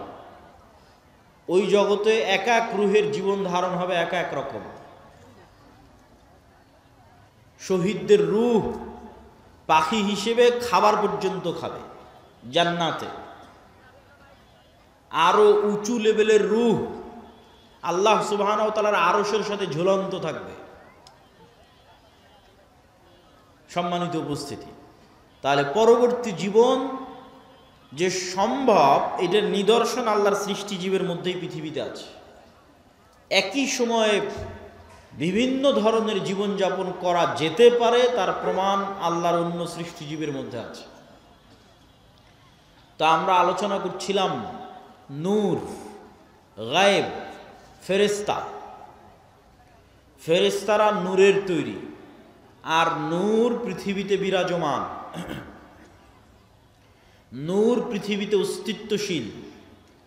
এবার চলেন আমরা দেখব সাহাবীদের বিশ্বাস কেমন ছিল ফেরেশতাদের উপরে। রাসূল সাল্লাল্লাহু আলাইহি ওয়াসাল্লামের জীবদ্দশায় সাহাবীদের বিশ্বাস কেমন ছিল ফেরেশতাদের উপরে, তার দু একটা হাদিস দেখে নেই। ফেরেশতাদেরকে দেখা সম্ভব, ফেরেশতাদের আওয়াজ শোনা সম্ভব, ফেরেশতাদের অস্তিত্বের অনুভূতি সম্ভব। নবী ছাড়া সাধারণ মানুষও ফেরেশতা দেখেছে, নবী ছাড়া সাধারণ মানুষও ফেরেশতার আওয়াজ শুনেছে। আবু হুরায়রা রাদিয়াল্লাহু তাআলা আনহু থেকে বর্ণিত, তিনি বলেন, একদিন এক ব্যক্তি রাস্তা দিয়ে চলতেছে, তো আকাশ থেকে একটা আওয়াজ পেল, ইসকি হাদিকাতা ফুলান, উমুকের বাগানে পানি বর্ষণ করো। তো সেই ব্যক্তি দেখলো মেঘমালা ওই নির্দিষ্ট একটা বাগানে গিয়ে সেখানে বৃষ্টি বর্ষণ করলো। সেই বৃষ্টি বর্ষণের পানি নালা বেয়ে পড়ে যাচ্ছে। তো ওই পানির আলামত ধরে ধরে যারা পিছনে দাঁড়িয়ে আছেন তারা এই পাশে, আমার হাতের বাম পাশে জায়গা খালি আছে, যারা ডান দিকে অথবা পিছনে দাঁড়িয়ে আছেন তারা হাতের বাম পাশে চলে এসে বসতে পারেন। তো অদৃশ্য গায়েব থেকে আওয়াজ শুনে ওই ব্যক্তি ওই পানির লাইন ধরে ধরে জমিতে গেল। তো গিয়ে দেখে সেখানে একটা ব্যক্তি কাজ করতেছে, জমি চাষ করতেছে। বলে, ভাই তোমার নাম কি? তো বলে, আমার নাম এই। তো এই ব্যক্তি বলছে, বারে যেই নাম আকাশে শুনলাম এ তো দেখি সেই নাম বলে। তখন এই ব্যক্তি বলছে, আমি আকাশে তোমার নাম শুনলাম যে অমুকের বাগানে পানি বর্ষণ করো। তো তুমি বলো তো তুমি এমন কি করো যে আকাশে তোমার নামে আদেশ হয় যেন তোমার বাগানে পানি বর্ষিত হয়? তো এই ব্যক্তি বলল যে আমার জমিন থেকে যা ফসল উঠে সেই ফসলের 3 ভাগ করি আমি। 3 ভাগের 1 ভাগ আল্লাহর রাস্তায় দান করে দিই, 3 ভাগের 1 ভাগ এই জমিতে আবার ব্যয় করি, আবার আবাদ করতে খরচ করি, আর 3 ভাগের 1 ভাগ দিয়ে আমার দৈনন্দিন জীবন সংসার সারা বছর পরিচালনা করি। তো এই ব্যক্তি কোনো নবী নয়, সে ফেরেশতার আওয়াজ শুনেছে, যে ফেরেশতা বলতেছে, ইসকি হাদিকাতা ফুলান, উমুকের বাগানে বৃষ্টি বর্ষণ করো। দেখেন ফেরেশতার অস্তিত্ব পৃথিবীতে অতি বাস্তব। কত বাস্তব? আমার আত্মীয় স্বজন, ভাই বোন, সন্তান সন্ততির চেয়ে বেশি বাস্তব। কেন আমার আত্মীয় স্বজন, ভাই বোন, বাপ মা, সন্তান সন্ততির চেয়ে বেশি বাস্তব? এই জন্য যে আল্লাহ যখন প্রথম আমাদের সৃষ্টি করেছে, প্রথম যখন জান্নাতে আল্লাহ আমাদের সৃষ্টি করেছে আমাদের আদি পিতা আদম আলাইহিসসালাতু ওয়াসসালামকে, তখন আদম আলাইহিসসালাতু ওয়াসসালাম চোখ খুলে দেখেনি যে এটা আমার বাপ, এটা আমার মা, আর চোখ খুলে দেখেনি যে এটা আমার বউ, চোখ খুলে দেখেনি যে এটা আমার ছেলে। চোখ খুলে প্রথম পরিচিত হয়েছে বারে ফেরেশতা। ওয়াইজ ক্বালা রাব্বুকা লিল মালাইকাতি ইন্নী জাইলুন ফিল আরদি খলিফা ক্বালু আতাজআলু ফিহা মান ইউফসিদু ফিহা ওয়া ইয়াসফিকুদ দিমা। আল্লাহ নিজে পবিত্র কোরআনে ব্যাপকভাবে বর্ণনা করেছেন এই ঘটনা। আল্লাহ সুবহানাহু ওয়া তাআলা ডাক দিয়ে ফেরেশতাদের বলছেন যে আমি পৃথিবীতে মানুষ তৈরি করতে চাই। তখন ফেরেশতারা বলছে আপনি পৃথিবীতে এমন কাউকে তৈরি করবেন যারা ফিতনা ফাসাদ করবে। নাহনু নুসাব্বিহু বিহামদিক ওয়া নুকাদ্দিসু লাক। আপনার কত তাসবিহ লাগবে, আমরা তো সারাদিন তাসবিহ পাঠ করছি, আপনার পবিত্রতা বর্ণনা তো আমরা করছি। তখন আল্লাহ বললেন ইন্নী আ'লামু মা লা তা'লামুন। ফেরেশতারা তোমরা অতটুকুই জানো যতটুকু আমি তোমাদের জানিয়েছি, পুরো গায়েব তোমরা তো জানো না, সম্পূর্ণ গায়েব তোমাদের জানা নাই, যতটুকু আমি জানিয়েছি ততটুকুই জানো। ওয়া আল্লামা আদামাল আসমাআ কুল্লাহা সুম্মা আরাদাহুম আলাল মালাইকা। আদমকে কিয়ামত পর্যন্ত যা সৃষ্টি হবে সব আল্লাহ শিখিয়ে দিয়েছেন। ওই ক্যামেরা, ওই কম্পিউটার, ওই মোবাইল, ওই বিমান, ওই পারমাণবিক বম সব আদম আলাইহিসসালাতু ওয়াসসালাম জানতেন। আদম আলাইহিসসালাতু ওয়াসসালামের ব্রেনে ছিল বলেই সেটা ট্রান্সফার হতে হতে হতে হতে হতে হতে মানুষের ব্রেনে এখনও আছে। এই জন্য ওটা মানুষ বের করে নিয়ে আসতে পারতেছে। যদি বাপের ব্রেনে না থাকে জীবনে সম্ভব নয় ওটা নিয়ে আসা। বাপের ব্রেনে ছিল, ট্রান্সফার হতে হতে মানুষের ব্রেনেও আছে। সময় সাপেক্ষে যুগের প্রয়োজনে বের হতে থেকেছে। যুগের চাহিদায় ওই পর্দাটা উন্মুক্ত হয়ে গেছে, যুগের চাহিদায় ওই পর্দাটা উন্মুক্ত হয়ে গেছে, ওই জ্ঞানের দরজাটা খুলে গেছে। কিন্তু সবগুলো জ্ঞান আগেই বাপের ব্রেনে রাখা আছে। বাপের ব্রেন থেকে ট্রান্সফার হতে হতে সন্তানের ব্রেনেও আসতে থেকেছে। যুগের প্রয়োজনে যখন যে জ্ঞানের দরকার, যখন যে গায়েবের পর্দা উন্মোচন হওয়ার দরকার সেটা উন্মোচন হতে থেকেছে। ও আল্লামা আদম আল আসমা কুল্লাহা, সব শিখিয়ে দিলেন আল্লাহ আদম আলাইহিস সালামকে। তারপরে ফেরেশতাদের ডাক দিয়ে বললেন, ফেরেশতারা বলো আম্বিউনি বি আসমাই হাউলাই, এগুলোর নাম বলো, এগুলো কি? তখন ফেরেশতারা আর বলতে পারেন ক্বালু সুবহানাক লা ইলমা লানা ইল্লা মা আল্লামতানা। আল্লাহ আপনার পবিত্রতা, আপনি মহাপবিত্র, আমরা অতটুকুই জানি যতটুকু আপনি জানিয়েছেন, এর বাইরে আমাদের জানার কোনো ক্ষমতা নেই। ইন্নাকা আনতাল আলিমুল হাকিম, আপনি হলেন সর্বজ্ঞানী, আপনি হলেন সর্বজ্ঞানী এবং সর্বপ্রজ্ঞাময়। তখন আল্লাহ বললেন ইয়া আদম আম্বিউহুম, এই যে আদম, এবার তুমি বলো তো এই জিনিসগুলোর নাম কি? ফালাম্মা আম্বাহুম বিআসমাইহিম, তখন আদম আলাইহিস সালাতু ওয়াস সালাম সবগুলোর নাম বলে দিলেন। এবার আল্লাহ ফেরেশতাদের বলেন ওয়াইজ কুলনা লিল মালাইকাতি ইসজুদু লি আদম, তখন আমি আল্লাহ ফেরেশতাদের বললাম ফেরেশতারা তোমরা এবার আদমকে সিজদা করো। তাহলে আমরা সবার আগে কাদেরকে দেখলাম এবার বলেন? জোরে বলেন না যে কাদের দেখলাম, না আর এক মানুষকে দেখেছি। তাহলে আপনার বাপ মা আগে না ফেরেশতা আগে? ফেরেশতা আগে। আপনার সন্তান আগে না ফেরেশতা আগে? আপনার সন্তানের অস্তিত্বের চেয়ে বিশেষত্ব আপনার সাথে ফেরেশতা আছে, আমাদের সাথে ফেরেশতা আছে। আপনার বাপ মায়ের অস্তিত্বের চেয়ে বিশেষত্ব যে আমাদের সাথে ফেরেশতা আছে। কেন আমরা যখন প্রথম সৃষ্টি হয়েছি তখন থেকে ফেরেশতাদের সাথে আমরা কানেক্টেড, তখন থেকে আমরা ফেরেশতাদের দেখেছি। গায়েবের উপর ঈমান না থাকার কারণে দুনিয়াতে এসে ভুলে গেছি। তাহলে আদম আলাইহিস সালাতু ওয়াস সালামের ঈমান কোন লেভেলের হবে যে ফেরেশতারা আছে? আদম আলাইহিস সালাতু ওয়াস সালামের ঈমান তার ছেলের অস্তিত্বের চেয়ে বেশি যে ফেরেশতারা আছে। আদম আলাইহিস সালাতু ওয়াস সালামের ঈমান তার স্ত্রী হাওয়ার অস্তিত্বের চেয়ে বেশি যে ফেরেশতারা আছে। সম্মানিত উপস্থিতি, তাহলে ফেরেশতাদের অস্তিত্ব আছে, নূর বিরাজ করতেছে, দেখি না কেন, দেখা যায় না কেন, কি সমস্যা? তো এইটার ক্ষেত্রে আপনাকে দু একটা উদাহরণ দিই। আজ থেকে 100 বছর আগে আটমূলের যে মানুষটা মারা গেছে সেই মানুষটাকে আজকে উঠান, যদি তাকে জীবিত করা যায় তাহলে সে জীবিত হলো। জীবিত হওয়ার পর সেই মানুষকে আপনি বলবেন যে আমি আব্দুল্লাহ আওয়াজ দিব, এখানে বাজবে ঢাকায়, সাথে সাথে আমি আওয়াজ দিব, এখানে আওয়াজ বাজবে কোথায়? ঢাকাতে। আমি আওয়াজ দিব, এখানে বাজবে আমেরিকাতে। আমি আওয়াজ দিব, এখানে বাজবে মক্কায়। সে কি বিশ্বাস করবে? কিন্তু এখন তো বাজতেছে, এই যে লাইভ চলতেছে, সারা পৃথিবীতে বাজতেছে, বলতেছি এখানে, বাজতেছে সারা পৃথিবীতে। তাহলে এই যে ইলেকট্রোম্যাগনেটিক ওয়েভ, তরঙ্গ, আলোর তরঙ্গ ওয়েভ, এইটার মধ্যে ডাটা ধারণ করার ক্ষমতা, তথ্য, মানুষের কথা এটার মধ্যে থাকতে পারে, মানুষের দৃশ্য এটার মধ্যে থাকতে পারে। এইটা আল্লাহ যেই দিন পৃথিবী সৃষ্টি করেছে ওই দিন থেকেই আছে, মানুষ জানেনি, গায়েব। তাহলে 100 বছর আগে আটমূল থেকে যে মানুষ চলে গেছে এটার কাছে গায়েব। যে তার আওয়াজ এই ওয়েভের মধ্যে থেকে যেতে পারে, তার দৃশ্য এই ওয়েভের মধ্যে দিয়ে প্রবাহিত হতে পারে।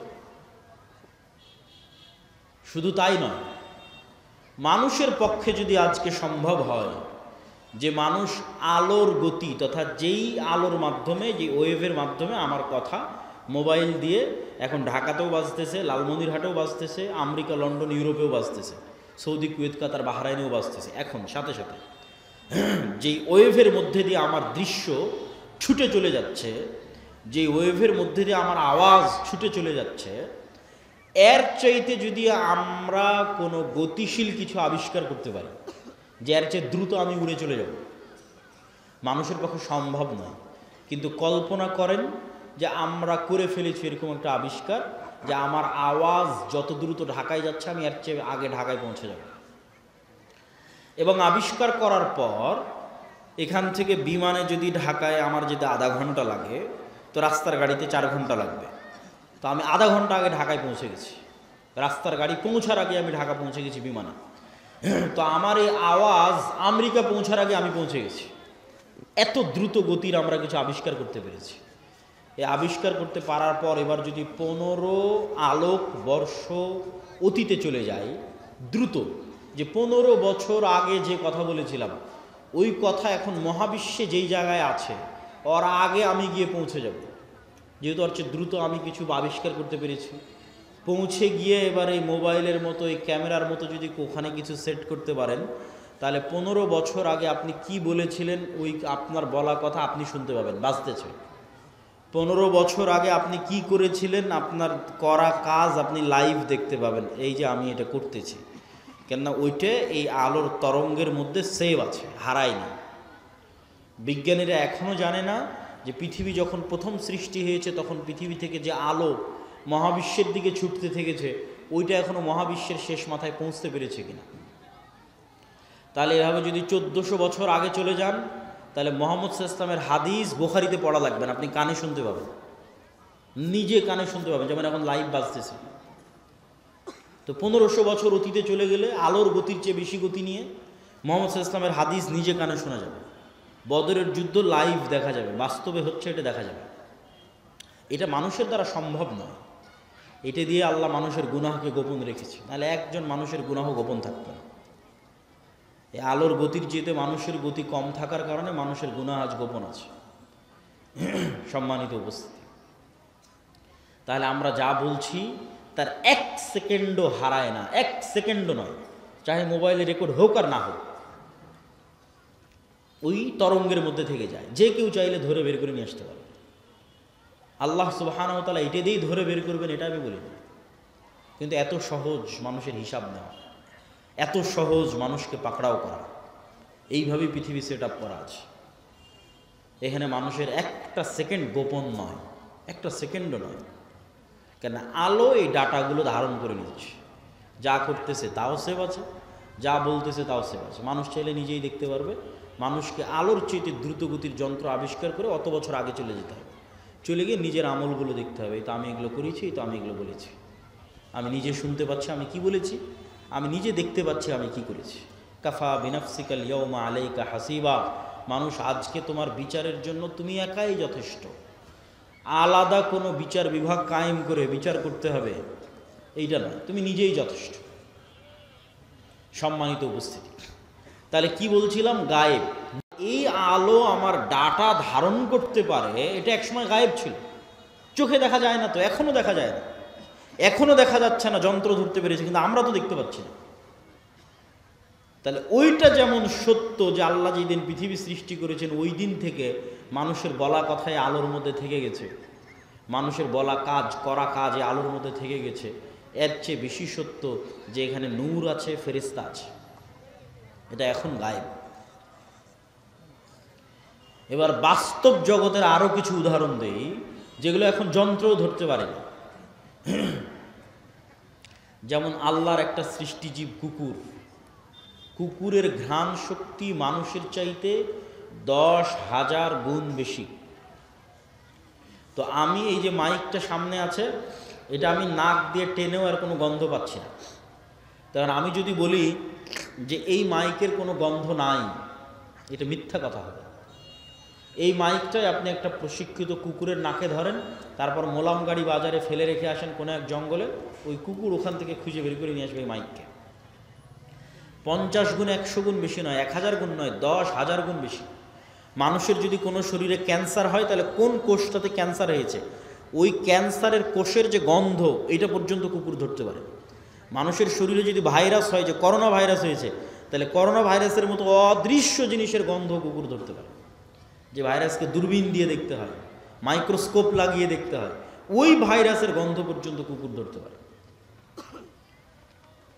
আর মানুষ এখন পর্যন্ত এমন কোনো যন্ত্র আবিষ্কার করতে পারেনি যেটা কুকুরের লেভেলে ঘ্রাণ নিতে পারবে। এই জন্য মানুষ কুকুরকেই কাজে লাগায়, যে একটা যন্ত্র আমি আবিষ্কার করেছি যেটা কুকুরের মতো ঘ্রাণ নিতে পারবে, নাই, এরকম কোনো যন্ত্র আবিষ্কৃত হয়নি। তাহলে পৃথিবীতে এমনও ঘ্রাণ আছে যেই ঘ্রাণ মানুষ পায় না, যেই ঘ্রাণ মানুষের তৈরি কোনো যন্ত্রও পায় না।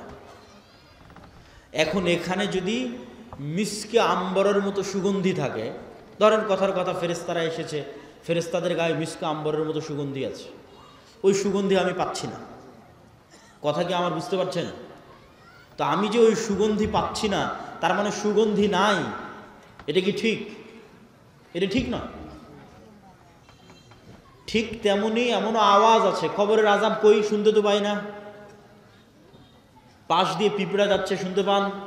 শুনতে পাই না। এই রেকর্ডারও যদি ওই পিঁপড়ার কাছে লাগান তবুও ধরা যাবে না পিঁপড়ার আওয়াজ। তাহলে পিঁপড়ার হাঁটার আওয়াজ হয় না? মিথ্যা কথা। সাপের যাওয়ার আওয়াজ হয় না? মিথ্যা কথা। ওইটা যেই লেভেলের সূক্ষ্ম আওয়াজ, ওটা আবার আল্লাহর আর এক সৃষ্টিজীব ধরতে পারে। যেমন হাতির মতো অন্য আরও কিছু প্রাণী আছে, আর আওয়াজ ধারণে খুবই সূক্ষ্ম, কয়েক লক্ষ কোটি কিলোমিটার দূরের আওয়াজ, সূক্ষ্ম থেকে সূক্ষ্ম আওয়াজ ধারণ করতে পারে। তাহলে কবরের আযাব হচ্ছে, কে শুনতে পায়? আল্লাহর সৃষ্টিজীব শুনতে পায়, মানুষ শুনতে পায়। তাহলে এটা এখনো পৃথিবীতে এরকম অসংখ্য সৃষ্টিজীব আছে যাদের একজনের কাজ আর একজনের সাথে মিলবে না। আপনি একটা ঘরের মধ্যে একটা বাবুই পাখিকে ছেড়ে দেন, তো জানালাই খুঁজে পাবে না কোথায় জানালা, একবার দেওয়ালের সাথে বাড়ি খাবে, একবার ছাদের সাথে বাড়ি খাবে, অথচ আপনি দেখতে পাচ্ছেন এটা জানালা, ও জানালা খুঁজে পায় না। ওর দৃষ্টিশক্তি ওইভাবেই আল্লাহ সীমাবদ্ধ করে রেখেছে। তো ও যেমন জানালা খুঁজে পাচ্ছে না, ঠিক তেমন আপনি ফেরেশতা খুঁজে পাচ্ছেন না। ওই পর্যন্তই আপনার জ্ঞানের সীমা, দেখার সীমা, অনুভূতির সীমা। সাপ মানুষকে দেখতে পাই, যে আমি আব্দুল্লাহ 5 ফিট 5 ইঞ্চি, 5 ফিট 6 ইঞ্চি মোটা, এরকম দাড়ি, সাদা কালো, যেভাবে আপনি আমাকে দেখছেন এভাবে সাপ দেখেন। এভাবে দেখার ক্ষমতা আল্লাহ সাপকে দেয়নি। সাপ বুঝতে পারে তাপ, তাপ দিয়ে বুঝতে পারে যে মানুষ। কুকুরও ওইভাবে দেখতে পারে না, কুকুর মাত্র দুইটা জিনিস, দুইটা রং দেখতে পায়। তাহলে কুকুর কেমনে দেখবে যে আমি সাদা কালো, উঁচু লম্বা মোটা? দেখতে পায় না। কুকুর গন্ধ, গন্ধ দিয়ে চিনে যেটা আমার মনিব, গন্ধ দিয়ে চিনে যে মানুষ, এটা বলে। তাহলে এক একজনের দৃষ্টি সীমা, চিন্তা সীমা, দেখার সীমা আল্লাহ এক একভাবে ভাগ এবং বন্টন করে রেখেছে, এক একজনকে এক এক জগতে সীমাবদ্ধ করে রেখে দিয়েছে। মাছকে পানির জগতে সীমাবদ্ধ করে রেখে দিয়েছে। ঠিক সেরকম ফেরেশতার জগৎ এই পৃথিবীতেই আছে, ফেরেশতারাই আছে পৃথিবীতে। কিন্তু আপনি দেখতে পাচ্ছেন না কেন? আপনার ওই দেখা এবং শোনার সীমাবদ্ধতা আল্লাহ তৈরি করে রেখেছে। সম্মানিত উপস্থিতি, তাহলে পৃথিবীতে এমনও আওয়াজ আছে যা মানুষ শুনে না, মানুষের যন্ত্র শুনে না। এমনও গন্ধ আছে যা মানুষ নিতে পারে না, মানুষের যন্ত্র নিতে পারে না। ঠিক এমনও আলো আছে মানুষ দেখে না, মানুষের যন্ত্র দেখে না, আল্লাহর সৃষ্টি দেখে। রাসূলুল্লাহ সাল্লাল্লাহু আলাইহি ওয়াসাল্লাম বলেন, ইযা সামি'তুম সাইহাতাদ দিকাহ, যখন তোমরা মোরগের আওয়াজ শুনতে পাও তখন আল্লাহর কাছে কল্যাণ কামনা করো। ফা ইন্নাহা রাআতিল মালাইকা, ফেরেশতাদের যেই নূর, এই নূরের যে আলো, এই আলো মোরগ দেখতে পায়। বলেন আল্লাহু আকবার। তাহলে ফেরেশতা বিরাজমান, নূর বিরাজমান। মানুষের যন্ত্র দেখতে পায় না, মানুষ দেখতে পায় না, কিন্তু আল্লাহর এক সৃষ্টিজীব দেখতে পায়। রাসূল সাল্লাল্লাহু আলাইহি ওয়াসাল্লাম বলছেন, যখন তোমরা গাধার আওয়াজ শোনো, নুহাকাল হিমার, তখন ফাতাআউযু মিনাশ শাইতান, তখন তোমরা শয়তান থেকে পরিত্রাণ চাও। শয়তানের আলো আর এক ভিন্ন লেভেলের আলো, এটা আগুনের আলো, এটাও অদৃশ্য। মাইক্রোওয়েভ ওভেনের যে হিটিং, এইটা যেমন অদৃশ্য, ঠিক তেমন জিনের আলো, শয়তানের আলো অদৃশ্য। কিন্তু ওই আলো কুকুর দেখতে পায়, গাধা দেখতে পায়, মানুষ দেখতে পায় না। সম্মানিত উপস্থিতি, তাহলে আমি আপনি দেখতে পাই না মানে অস্তিত্ব নাই, এটা সম্পূর্ণ মিথ্যা কথা, সম্পূর্ণ ডাহা মিথ্যা কথা। যেগুলোর নিদর্শন, যেগুলোর আলামত আল্লাহ নিজে পৃথিবীতে দিয়ে রেখেছে। তাহলে আমরা কি বলছিলাম? ফেরেশতা আছে, ফেরেশতার আওয়াজ মানুষ শুনতে পারে, ফেরেশতাকে দেখতেও পারে। বনু ইসরাইলের 3 জন ব্যক্তি অন্ধ, কুষ্ঠ, টাক, আল্লাহ ফেরেশতা পাঠিয়েছে তাদের কাছে মানুষ হিসেবে পরীক্ষা নেওয়ার জন্য। রাসূল সাল্লাল্লাহু আলাইহি ওয়াসাল্লাম একদিন মসজিদে নববীতে বসে আছে, একজন অপরিচিত মানুষ আসলো, যে অপরিচিত মানুষের পোশাকে সফরের আলামত না, লা ইউরা আসারুস সাফার, সফরের কোনো আলামত না, আর তাকে মদিনার কেউ চিনেও না। তো জিজ্ঞেস করছে, মাল ইসলাম, মাল ঈমান, মাল ইহসান, মাতাস সাআহ, ঈমান কি, ইসলাম কি, কিয়ামত কখন হবে? জিজ্ঞেস করে উত্তর নিয়ে বিদায় নিয়ে চলে যাচ্ছে। রাসূল সাল্লাল্লাহু আলাইহি ওয়াসাল্লাম বললেন, জানো কে এসেছিল? জিবরাইল এসেছিল দিন শিখানোর জন্য। তাহলে সাহাবীদের ফেরেশতাদের উপর ঈমান কোথায়? সাহাবীদের ঈমান ফেরেশতাদের উপর কোথায়? এই মর্মে এবার আরো কয়েকটা হাদিস আপনাদের সামনে তুলে ধরব। জাবের রাদিয়াল্লাহু তাআলা আনহু বলছেন, সাদ বিন মুআজ আনসারী সাহাবী, আওস খাজরাজ গোত্রের প্রধান, খন্দকের যুদ্ধে আহত অবস্থায় শহীদ হয়েছে। ইয়াং বয়সে, 35, 38, 40 বছর বয়সে। রাসূল সাল্লাল্লাহু আলাইহি ওয়াসাল্লামের আশেপাশে যেগুলো ছিল সব ইয়াং। রাসূলুল্লাহ সাল্লাল্লাহু আলাইহি ওয়াসাল্লাম বললেন, ইহতাজ্জালাহু আরশুর রহমান, আল্লাহর আরশ কেঁপে উঠেছে সাদ বিন মুআজের মৃত্যুতে। ওয়া ফুতিহাত লাহু আবওয়াবুস সামা, আসমানের সব দরজা আজকে সাদ বিন মুআজের মৃত্যুতে খুলে দেওয়া হয়েছে। ওয়া শাহিদাহু ৭০ আলফাম মিনাল মালাইকা, ৭০,০০০ ফেরেশতা আমাদের সাথে আজকের জানাজায় অংশগ্রহণ করেছে সাদ বিন মুআজের জানাজায়। বলেন আল্লাহু আকবার। তো আসমানের দরজা থাকতে পারে, এটা কঠিন তো কিছু নয়।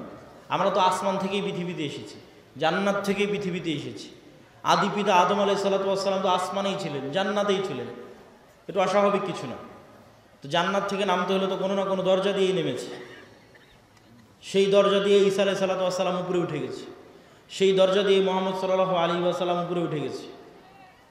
ছিলামই তো আমরা জান্নাতে, আসমানে। সুতরাং এই যোগাযোগ কঠিন, অস্বাভাবিক কিছু না। আর ফেরেশতা নেমে ৭০,০০০ ফেরেশতা নেমে অংশগ্রহণ করলে ওটা অস্বাভাবিক। আল্লাহ কোরআনে আয়াতই শুরু করেছে সূরা বাকারাতে যে মানুষ সৃষ্টি শুরুই হচ্ছে ফেরেশতাদের সাথে কথোপকথন দিয়ে। আদম আলাইহিস সালাতু ওয়াস সালাম চোখ খুলেই দেখতেছে ফেরেশতাদের, তাহলে এটা অস্বাভাবিক না। ঈমান বিল গায়ব না থাকার কারণে মনে হচ্ছে অস্বাভাবিক, ঈমান বিল গায়বে ইয়াকিন না থাকার কারণে মনে হচ্ছে অস্বাভাবিক। জাবের রাদিয়াল্লাহু তাআলা আনহু বলছেন, লাম্মা কুতিলা আবি, আমার পিতা যখন মারা গেল, অনেক মেয়ে রেখে, ঋণ রেখে,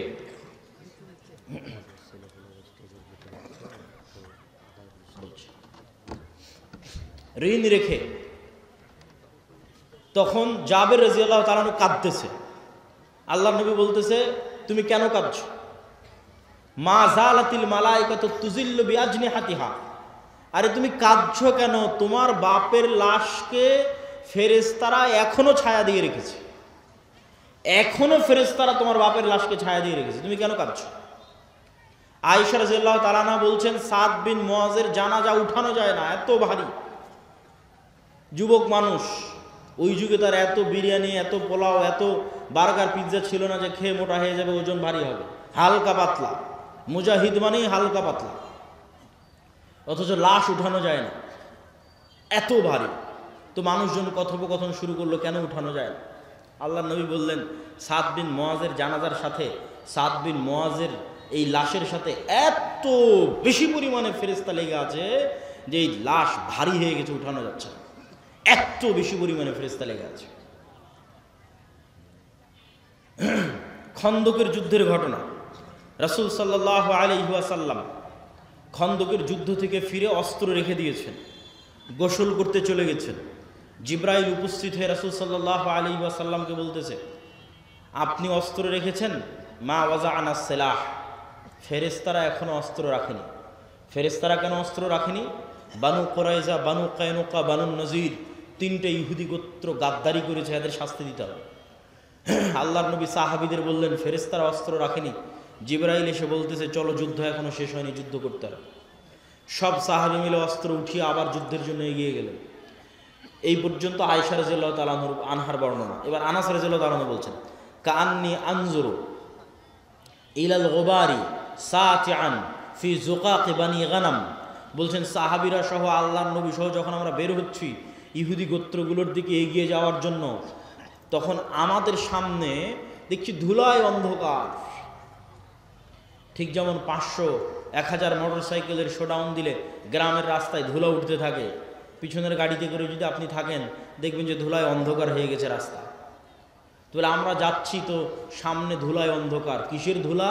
আনাস রাদিয়াল্লাহু তাআলা আনহু বলছেন, আমাদের আগে আগে জিবরাইলের ঘোড়সওয়ার বাহিনী যাচ্ছে। আল্লাহু আকবার। জিবরাইলের ঘোড়সওয়ার বাহিনীর পায়ের আঘাতে ধুলা তৈরি হয়েছে। সাদ বিন আবি ওয়াক্কাস রাদিয়াল্লাহু তাআলা আনহু থেকে বর্ণিত, তিনি বলেন, রাআইতু ইয়াওমা উহুদিন আন ইয়ামিনি ওয়া আন ইয়াসারি। উহুদের যুদ্ধের দিন আমার ডানে এবং আমার বামে দুইজন ব্যক্তি, রজুলাইনা আলাইহিমা সিয়াবুন বীজুন, দুইজন ব্যক্তি সাদা পোশাকধারী, মা রাআইতুহুমা ক্বাবলু ওয়ালা বাদ, যাদেরকে আমি অতীতে কোনোদিন দেখিনি, পরে কোনোদিন দেখিনি।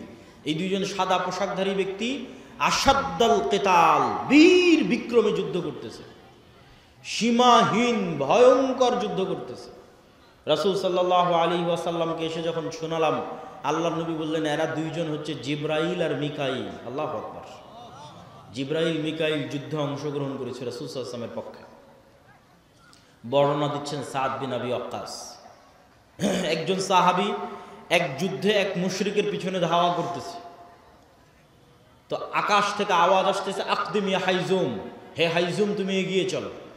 আওয়াজ আসা মাত্রই এই সাহাবী ওই মুশরিকের উপর আক্রমণ করার আগেই মুশরিক উল্টে পড়ে আছে এবং ক্ষত স্থান থেকে রক্ত বের হচ্ছে, আহত স্থান থেকে রক্ত বের হচ্ছে। সাহাবী রাসূল সাল্লাল্লাহু আলাইহি ওয়াসাল্লামকে এসে ঘটনা শোনালে আল্লাহর নবী বললেন, যালিকা মিন মাদাদিস সামাইস সালিসা, এটা ছিল তৃতীয় আসমান থেকে আসা ফেরেশতার আক্রমণ। উহুদের যুদ্ধের দিন হানজালা রাদিয়াল্লাহু তাআলা আনহু শহীদ হয়েছে। তার স্ত্রীর মারফতে জানা যাচ্ছে যে তিনি ফরজ গোসল অবস্থায় বাসর ঘর থেকে বের হয়ে গেছেন জিহাদের ডাক শুনে। সাহাবীরা আল্লাহর নবীকে বললেন, হানজালাকে গোসল দিতে হবে। রাসূল সাল্লাল্লাহু আলাইহি ওয়াসাল্লাম বলেন, ইন্না সাহিবাকুম তুগাসসিলুহুল মালায়েকা, তোমরা আর হানজালাকে কি গোসল দিবা? ফেরেশতারা ইতিমধ্যে গোসল দিয়ে ফেলেছে। তাহলে এবার আপনি শুধু চিন্তা করবেন সাহাবীদের ঈমান ফেরেশতার অস্তিত্বের উপর, আর আমার আর আপনার ঈমান ফেরেশতার অস্তিত্বের উপর। ঈমান বিল গায়বে ইয়াকিন, যেটা আমাদের বক্তব্যের মূল বিষয়বস্তু, যার এক পয়েন্টে আমরা আছি ঈমান বিল মালায়েকা, ফেরেশতার উপর ইয়াকিন, ফেরেশতার অস্তিত্বের উপর ইয়াকিন। তো এইগুলো কি শুধু হাদিসে এসেছে? না। আচ্ছা, এগুলো কি শুধু হাদিসে এসেছে? না, স্বয়ং আল্লাহ সুবহানাহু ওয়া তাআলা কোরআন মাজিদে বলতেছে। আল্লাহ সুবহানাহু ওয়া তাআলা কোরআন মাজিদে মুসলমানদের বিভিন্ন যুদ্ধে ফেরেশতা অবতীর্ণ করার কথা ৫-৬ আয়াতে বলেছে। ইস্তাস্তাগীসুনা রাব্বাকুম ফাস্তাজাবা লাকুম আন্নী মুমিদ্দুকুম বিআলফিম মিনাল মালাইকাতি মুরদিফিন। তোমরা আল্লাহর কাছে বিপদে পড়ে সাহায্য চেয়েছিলে, আমি আল্লাহ আসমান থেকে তোমাদের পক্ষে ১,০০০ ফেরেশতা অবতীর্ণ করেছি। আর এক আয়াতে আল্লাহ সুবহানাহু ওয়া তাআলা বলছেন, ইস্তাকুলু লিল মুমিনিনা আলাই ইয়াকফিয়াকুম আন ইউমিদ্দাকুম রাব্বুকুম বিসালাসাতি আলাফিম মিনাল মালাইকা। তোমাদের জন্য কি যথেষ্ট নয় যে আল্লাহ আসমান থেকে ৩,০০০ ফেরেশতা অবতীর্ণ করেছে? যদি প্রয়োজন হয় আল্লাহ ৫,০০০ ফেরেশতা আসমান থেকে অবতীর্ণ করবেন। সম্মানিত উপস্থিতি, তাহলে ফেরেশতারা আল্লাহর নবীর পক্ষ হয়ে যুদ্ধে অংশগ্রহণ করেছে, আর সেই ফেরেশতাদের সাহাবীরা দেখেছে, সেই ফেরেশতাদের অস্তিত্বের প্রভাব সাহাবীরা দেখেছে। আবু সাঈদ খুদরি রাদিয়াল্লাহু তাআলা আনহু থেকে বর্ণিত, তিনি বলেন, উসাইদ বিন হুযায়র নামে এক সাহাবী তার কৃষি কাজের জায়গায় রাতের বেলা কোরআন তেলাওয়াত শুরু করেছে। কোরআন নূর, কোরআন তেলাওয়াত শুরু করেছে। তো তার ঘোড়া লাফালাফি করতেছে কোরআন তেলাওয়াত শুনে। উনি কোরআন তেলাওয়াত থামিয়ে দিয়েছেন, আবার শুরু করলেন, আবার ঘোড়া লাফালাফি করলো। ৩বার এরকম হওয়ার পর আর কোরআন তেলাওয়াতই করলেন না। আল্লাহর নবীকে এসে ঘটনা শোনালে আল্লাহর নবী বললেন, তিলকাল মালাইকাতু দানাত লিসাউতিক। উসাইদ, তোমার কোরআন তেলাওয়াতের আওয়াজে আল্লাহর ফেরেশতারা সব ওখানে নিকটবর্তী হয়ে গেছিল, যেই ফেরেশতাদের দেখে ঘোড়া লাফালাফি করতেছে। তুমি যদি সকাল পর্যন্ত তেলাওয়াত অব্যাহত রাখতে, মানুষেরও ফেরেশতাকে দেখে নিত। মানুষের ফেরেশতাকে দেখা অস্বাভাবিক কিছু নয়, যেটা আমরা শুরুতেই 2টা দলিল দিয়ে নিয়েছি যে মানুষ ফেরেশতাকে দেখতে পারে। সম্মানিত উপস্থিতি, তাহলে ফেরেশতারা অস্তিত্বশীল, ফেরেশতারা বিরাজমান, এবং কিয়ামতের পূর্ব মুহূর্তেও মানুষ ফেরেশতা দেখবে। মানুষের যদি ঈমান বিল গায়ব নাও থাকে তবুও দেখবে। ঈসা আলাইহিস সালাতু ওয়াস সালাম যখন নেমে আসবে তখন 2 ফেরেশতার কাঁধে নেমে আসবে। দাজ্জাল যখন মক্কা এবং মদিনায় প্রবেশ করবে তখন ফেরেশতারা উন্মুক্ত তরবারি হাতে থাকবে। তো এই আলোচনা থেকে আমাদের শিক্ষা কি?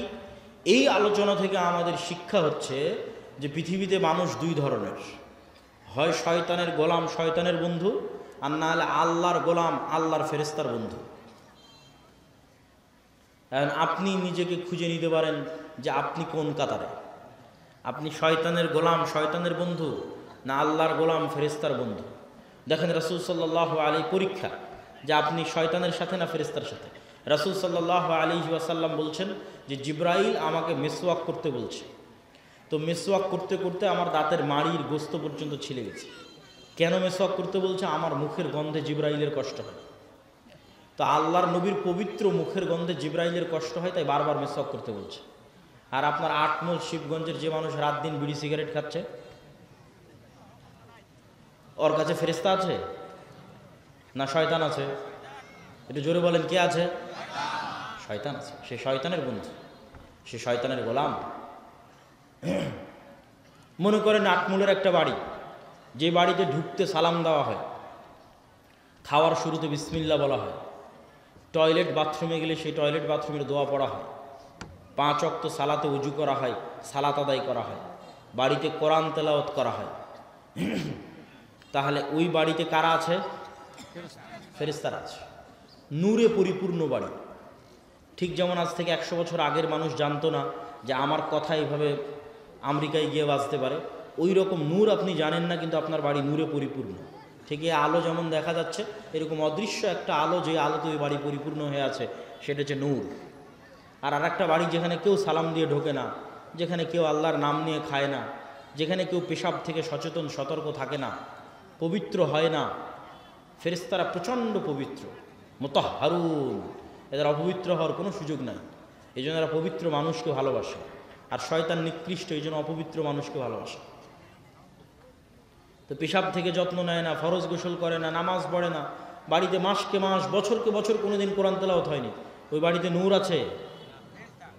ওই বাড়িতে নূর নাই, ওই বাড়িতে ফেরেশতা নাই। বাড়িতে ছবি টাঙ্গানো আছে, বাড়িতে কুকুর থাকে, লা তাদখুলুল মালাইকাতু ফি বাইতিন ফিহি সূরুন আও কালবুন, ওই বাড়িতে রহমতের ফেরেশতা প্রবেশ করে না যে বাড়িতে ছবি আছে, যে বাড়িতে মূর্তি আছে। তাহলে একটা বাড়ি যে বাড়িতে লাইট জ্বলছে না, কারেন্ট জ্বলতেছে না, অন্ধকার, ওই বাড়িটা কবরের মতো অন্ধকার। কেন? ওই বাড়িতে নূর নাই, একটা অদৃশ্য আলো যেটা জ্বলতো সে অদৃশ্য আলো ওই বাড়িতে নাই। ওই বাড়ি কবরের মতো অন্ধকার, নূরবিহীন বাড়ি, ফেরেশতার অস্তিত্ববিহীন বাড়ি, শয়তানে পরিপূর্ণ বাড়ি, কালোয় অন্ধকারে অন্ধকারাচ্ছন্ন বাড়ি। আমি আপনাকে কোনো ফাজাইল আমলও শোনাচ্ছি না, আমি আপনাকে কোনো হুকুম আহকাম ফতোয়াও শোনাচ্ছি না, আমি আপনাকে এই পৃথিবীর রিয়ালিটি বলতেছি যে পৃথিবীতে আসলে চলতেছে কি। আপনি যে পৃথিবীর খেলার মাঠে নেমেছেন, এই খেলার মাঠের বাস্তবতাটা কি এটা আপনাকে ধরিয়ে দিচ্ছে।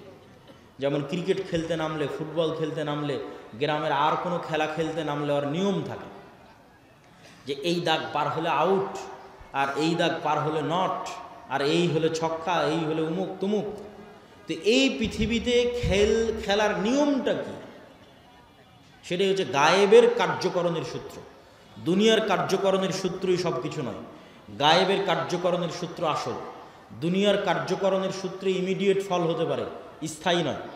গায়েবের কার্যকরণের সূত্রের সাথে যার সূত্র মিলে যাবে ওর ফল স্থায়ী, ওর ফল দীর্ঘমেয়াদী।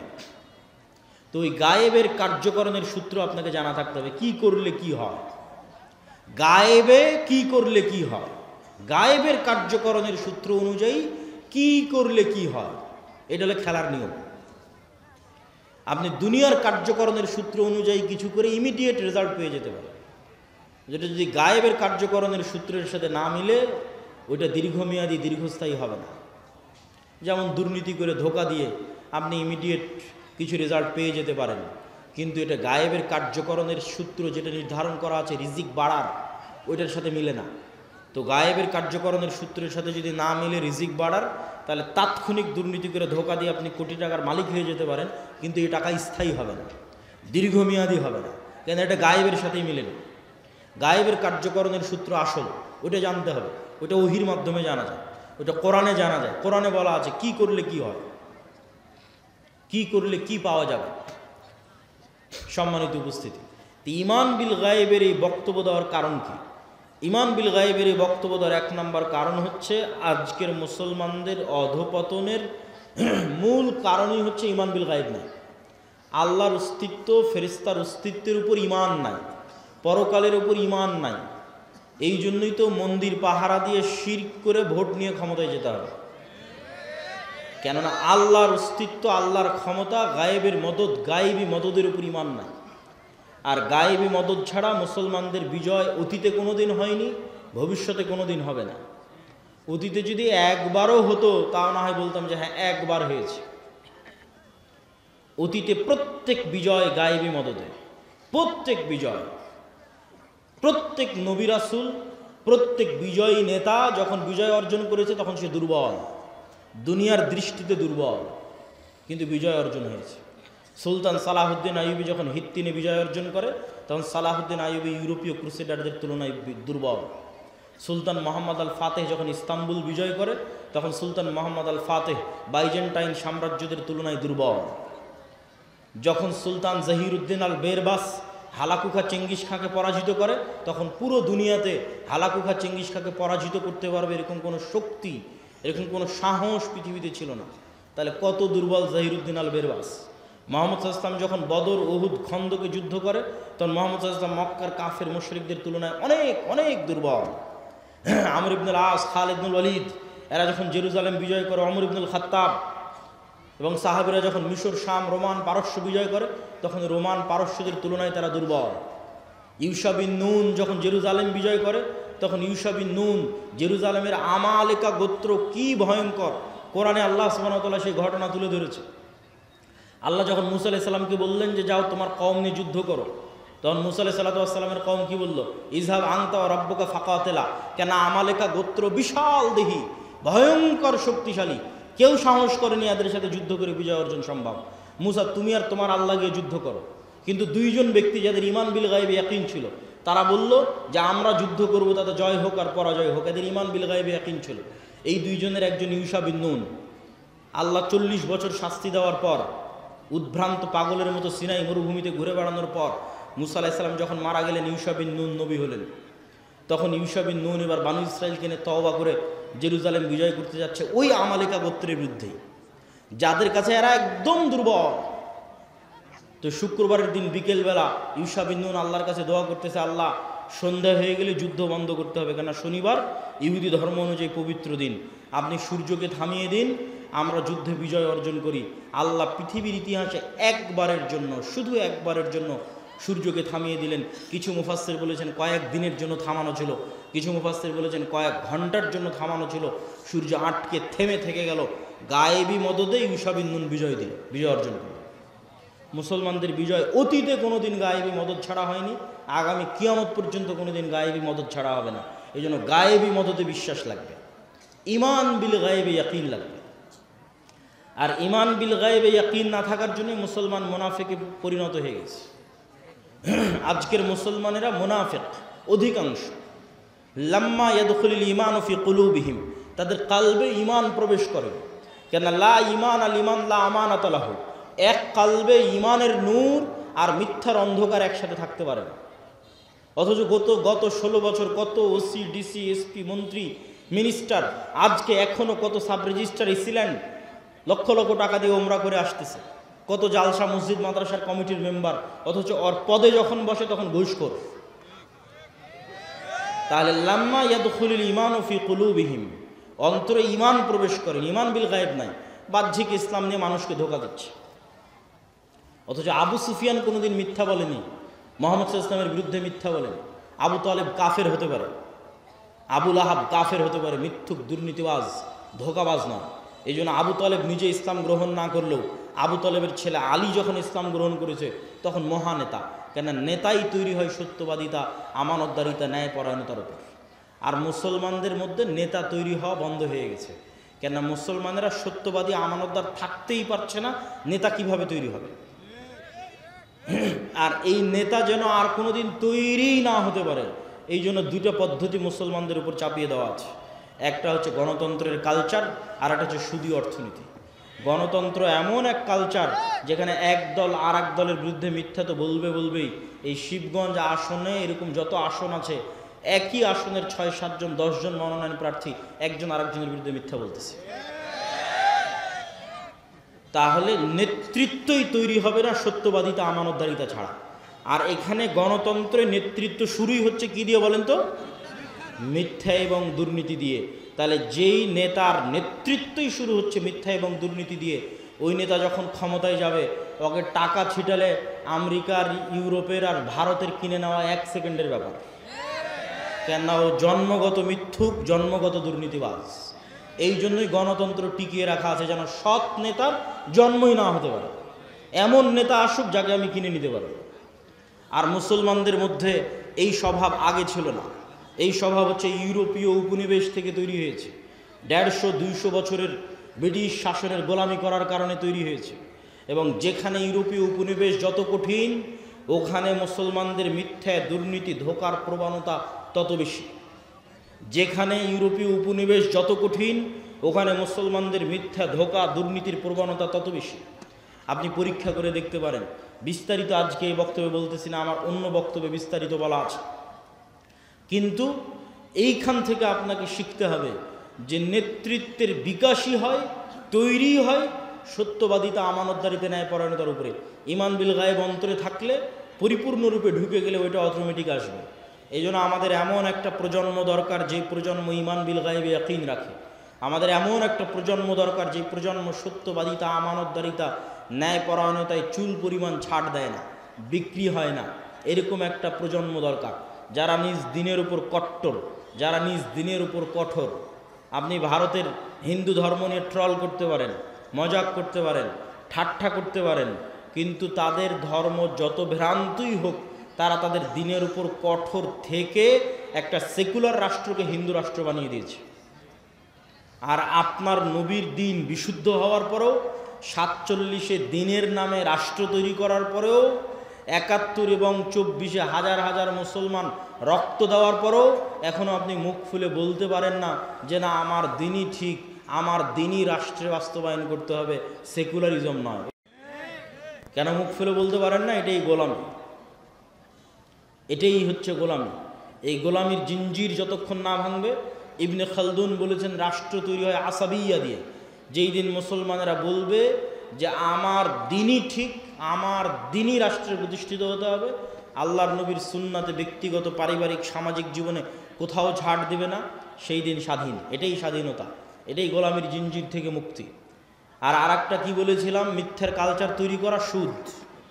আজকে যত মা বোন উপস্থিত আছে তাদের মধ্যে যতজন কিস্তিতে টাকা নিয়েছে, যতজন কিস্তিতে লোন নিয়েছে, তাদের মধ্যে শতকরা কতজন সত্য বলে?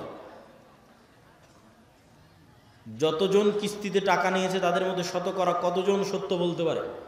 এবার আমি না, চলেন আল্লাহর নবী কি বলছে যে কয়জন সত্য বলতে পারে। আল্লাহর নবী বলছেন, আল্লাহুম্মা আউযুকা মিনাল মা'সামি ওয়াল মাগরাম, আল্লাহ ঋণ থেকে বাঁচতে চাই, পাপ থেকে বাঁচতে চাই। আর এক হাদিসে রাসূল সাল্লাল্লাহু আলাইহি ওয়াসাল্লাম আর এক দোয়ায় বলছে যে আল্লাহুম্মা আউযুকা মিন যাল'ইদ দাইনি ওয়া গালাবাতির রিজাল, আল্লাহ ঋণের বোঝা থেকে বাঁচতে চাই। সাহাবীরা জিজ্ঞেস করলেন, এত কেন লোন থেকে বাঁচতে চান? আল্লাহর নবী বললেন, মানুষ যখন লোন নেওয়া শুরু করে তখন মিথ্যা বলা শুরু করে। যেই দিন থেকে লোন নেওয়া শুরু, ওই দিন থেকে মিথ্যা বলা শুরু। আর মিথ্যা বললে নেতা তৈরি হবে না, গোলাম তৈরি হবে। তাহলে যে মা বোন কিস্তিতে লোন নিয়েছে এবং মিথ্যা বলতেছে প্রতিনিয়ত, ছেলেকে দিয়ে মিথ্যা বলাচ্ছে, এই সমস্ত পরিবার থেকে নেতা তৈরি হবে না, গোলাম তৈরি হবে। এই জন্য আমাদের কোথাও প্রকৃত নেতা না, সব জায়গায় গোলাম বসে আছে। কেননা মিথ্যুক মানেই গোলাম, দুর্নীতিবাজ মানেই গোলাম, এ আর একজনের কাছে টাকার কাছে বিক্রি হয়ে যাবে, গোলাম। সম্মানিত উপস্থিতি, বক্তব্যের শেষে গুরুত্বপূর্ণ কয়েকটা কথা। এই আটমূল সালাফিয়া মাদ্রাসা আল জামিয়া সালাফিয়ার সাথে অধিভুক্ত একটি শিক্ষা প্রতিষ্ঠান। এই প্রতিষ্ঠানকে সহযোগিতা করা, এই প্রতিষ্ঠানের পাশে দাঁড়ানো আপনাদের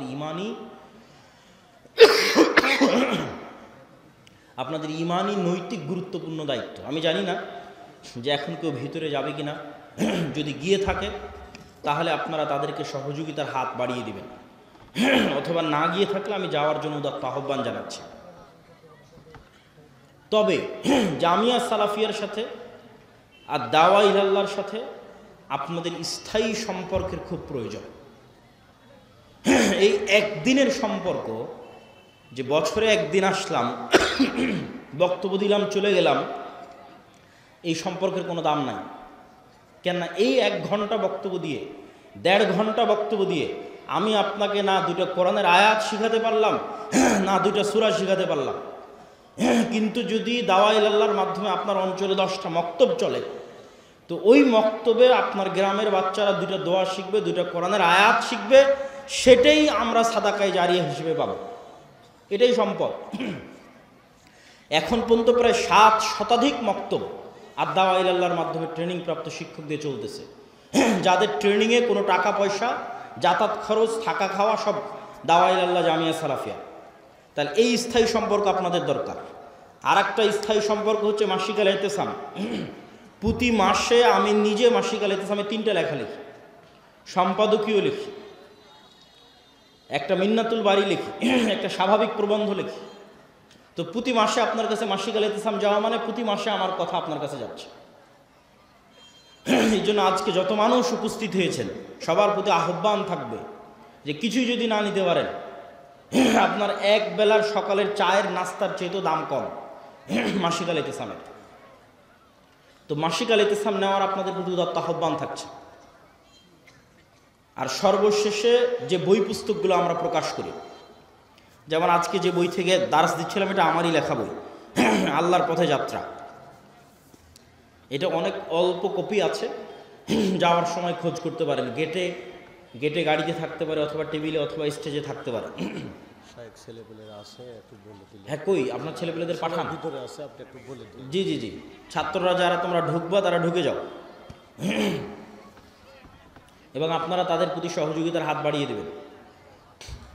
তো জামিয়া সালাফে এবং দাওয়া ইলাল্লাহর সাথে আপনাদের স্থায়ী সম্পর্কের জন্য মাসিক আল ইতিসাম আমাদের প্রকাশিত বই। যেমন আজকে আরেকটা নতুন বই থাকতে পারে ফতোয়ার উপর, প্রায় 1000 ফতোয়া, অজু, হায়েজ, নেফাস, তায়াম্মুম, সালাত, এগুলোর উপর প্রায় 1000 প্রশ্ন, যেগুলো শাইখ আব্দুর রাজ্জাক বিন ইউসুফের তত্ত্বাবধানে এবং সম্পাদনায় একত্রিত করা হয়েছে। এই ফতোয়ার বইটাও থাকতে পারে। আব্দুর রহিমেরও একটা নতুন বই আছে, রাসূল সাল্লাল্লাহু আলাইহি ওয়াসাল্লাম দেখতে কেমন ছিলেন, শায়েখ আব্দুর রাজ্জাক বিন ইউসুফের উপদেশ, যেটাতে তার সব বক্তব্য আছে। এই দিন পড়ার দিন, জ্ঞানের দিন। যত পড়বেন তত নূর তৈরি হবে, তত জ্ঞান অর্জন হবে, তত আপনার সত্যের পথে চলা সহজ হবে। সম্মানিত উপস্থিতি, এবং সর্বশেষ সুদের বিরুদ্ধে যুদ্ধ, কর্জে হাসানা। আমরা মুসলিম বাইতুল মাল নামে কর্জে হাসানা চালু করেছি, যেখানে ইতিমধ্যে প্রায় 30 জনের কাছাকাছি আমরা কর্জে হাসানা দিয়েছি পরীক্ষামূলক। আর কর্জে হাসানা প্রজেক্টে আমরা কোনো দান সংগ্রহ করি না। মানুষ তাদের বিভিন্ন ব্যাংক ব্যালেন্সে, বিকাশে, নগদে যে টাকা ফেলে রেখেছে, আমরা চাই যে সেটাই তারা মুসলিম বাইতুল মালে জমা রাখুক, যখন দরকার ফেরত নিয়ে নেবে। ওইটারই অল্প অংশ আমরা ধীরে ধীরে ধীরে ধীরে মানুষদের মধ্যে কর্জে হাসানা হিসেবে দিতে থাকবো, আবার মানুষদের কাছ থেকে আদায় করতে থাকবো। এই প্রজেক্ট যদি একবার সাকসেসফুল হয়ে যায়, 90-95%-এরও যদি বেশি রিটার্ন থাকে, তাহলে এটা বাংলাদেশের ইতিহাসে এক যুগান্তকারী, এক ব্যতিক্রম পদক্ষেপ হতে পারে। সুদের বিরুদ্ধে যুদ্ধ করতেই হবে। আল্লাহ সুবহানাহু ওয়া তাআলা আমাদেরকে ঈমান বিল গায়বে ইয়াকিন রাখার, সত্যবাদিতা, আমানতদারিতা, ন্যায়পরায়ণতার উপর অটল থাকার মাধ্যমে আমাদের মধ্যে নেতৃত্বের বিকাশ তৈরি করে দিয়ে, আমলে সলেহের মাধ্যমে আল্লাহর সাহায্য দুনিয়াতে টেনে নিয়ে এসে, আমলে সলেহ আসমানি সাহায্য আসমান থেকে দুনিয়াতে টেনে নিয়ে আসতে পারে। আসমান থেকে দুনিয়াতে সাহায্য টেনে নিয়ে আসার সবচেয়ে বড় মাধ্যম একটা হচ্ছে সালাত, তারপরে তার চেয়ে সবচেয়ে বড় মাধ্যম রাতের সালাত, এই রকমই কাছাকাছি বড় মাধ্যম জিকির, সকাল সন্ধ্যার জিকির। সকাল সন্ধ্যার জিকির, বিল গুদুবি ওয়াল আসাল বুকরাতা ওয়া আসিলা, এগুলো আমলে সলেহ, যাতে আসমান থেকে গায়েবী মদত টেনে নিয়ে আসা যায়। আল্লাহ সুবহানাহু ওয়া তাআলা আমাদের এগুলোর মাধ্যমে মুসলমানদের চূড়ান্ত বিজয় অর্জনের তৌফিক দান করুক। আল্লাহুম্মা আমিন। আমাদের শয়তানের বন্ধুত্ব থেকে বেঁচে থাকার, ফেরেশতার বন্ধুত্ব অর্জন করার তৌফিক দান করুক। আল্লাহুম্মা আমিন।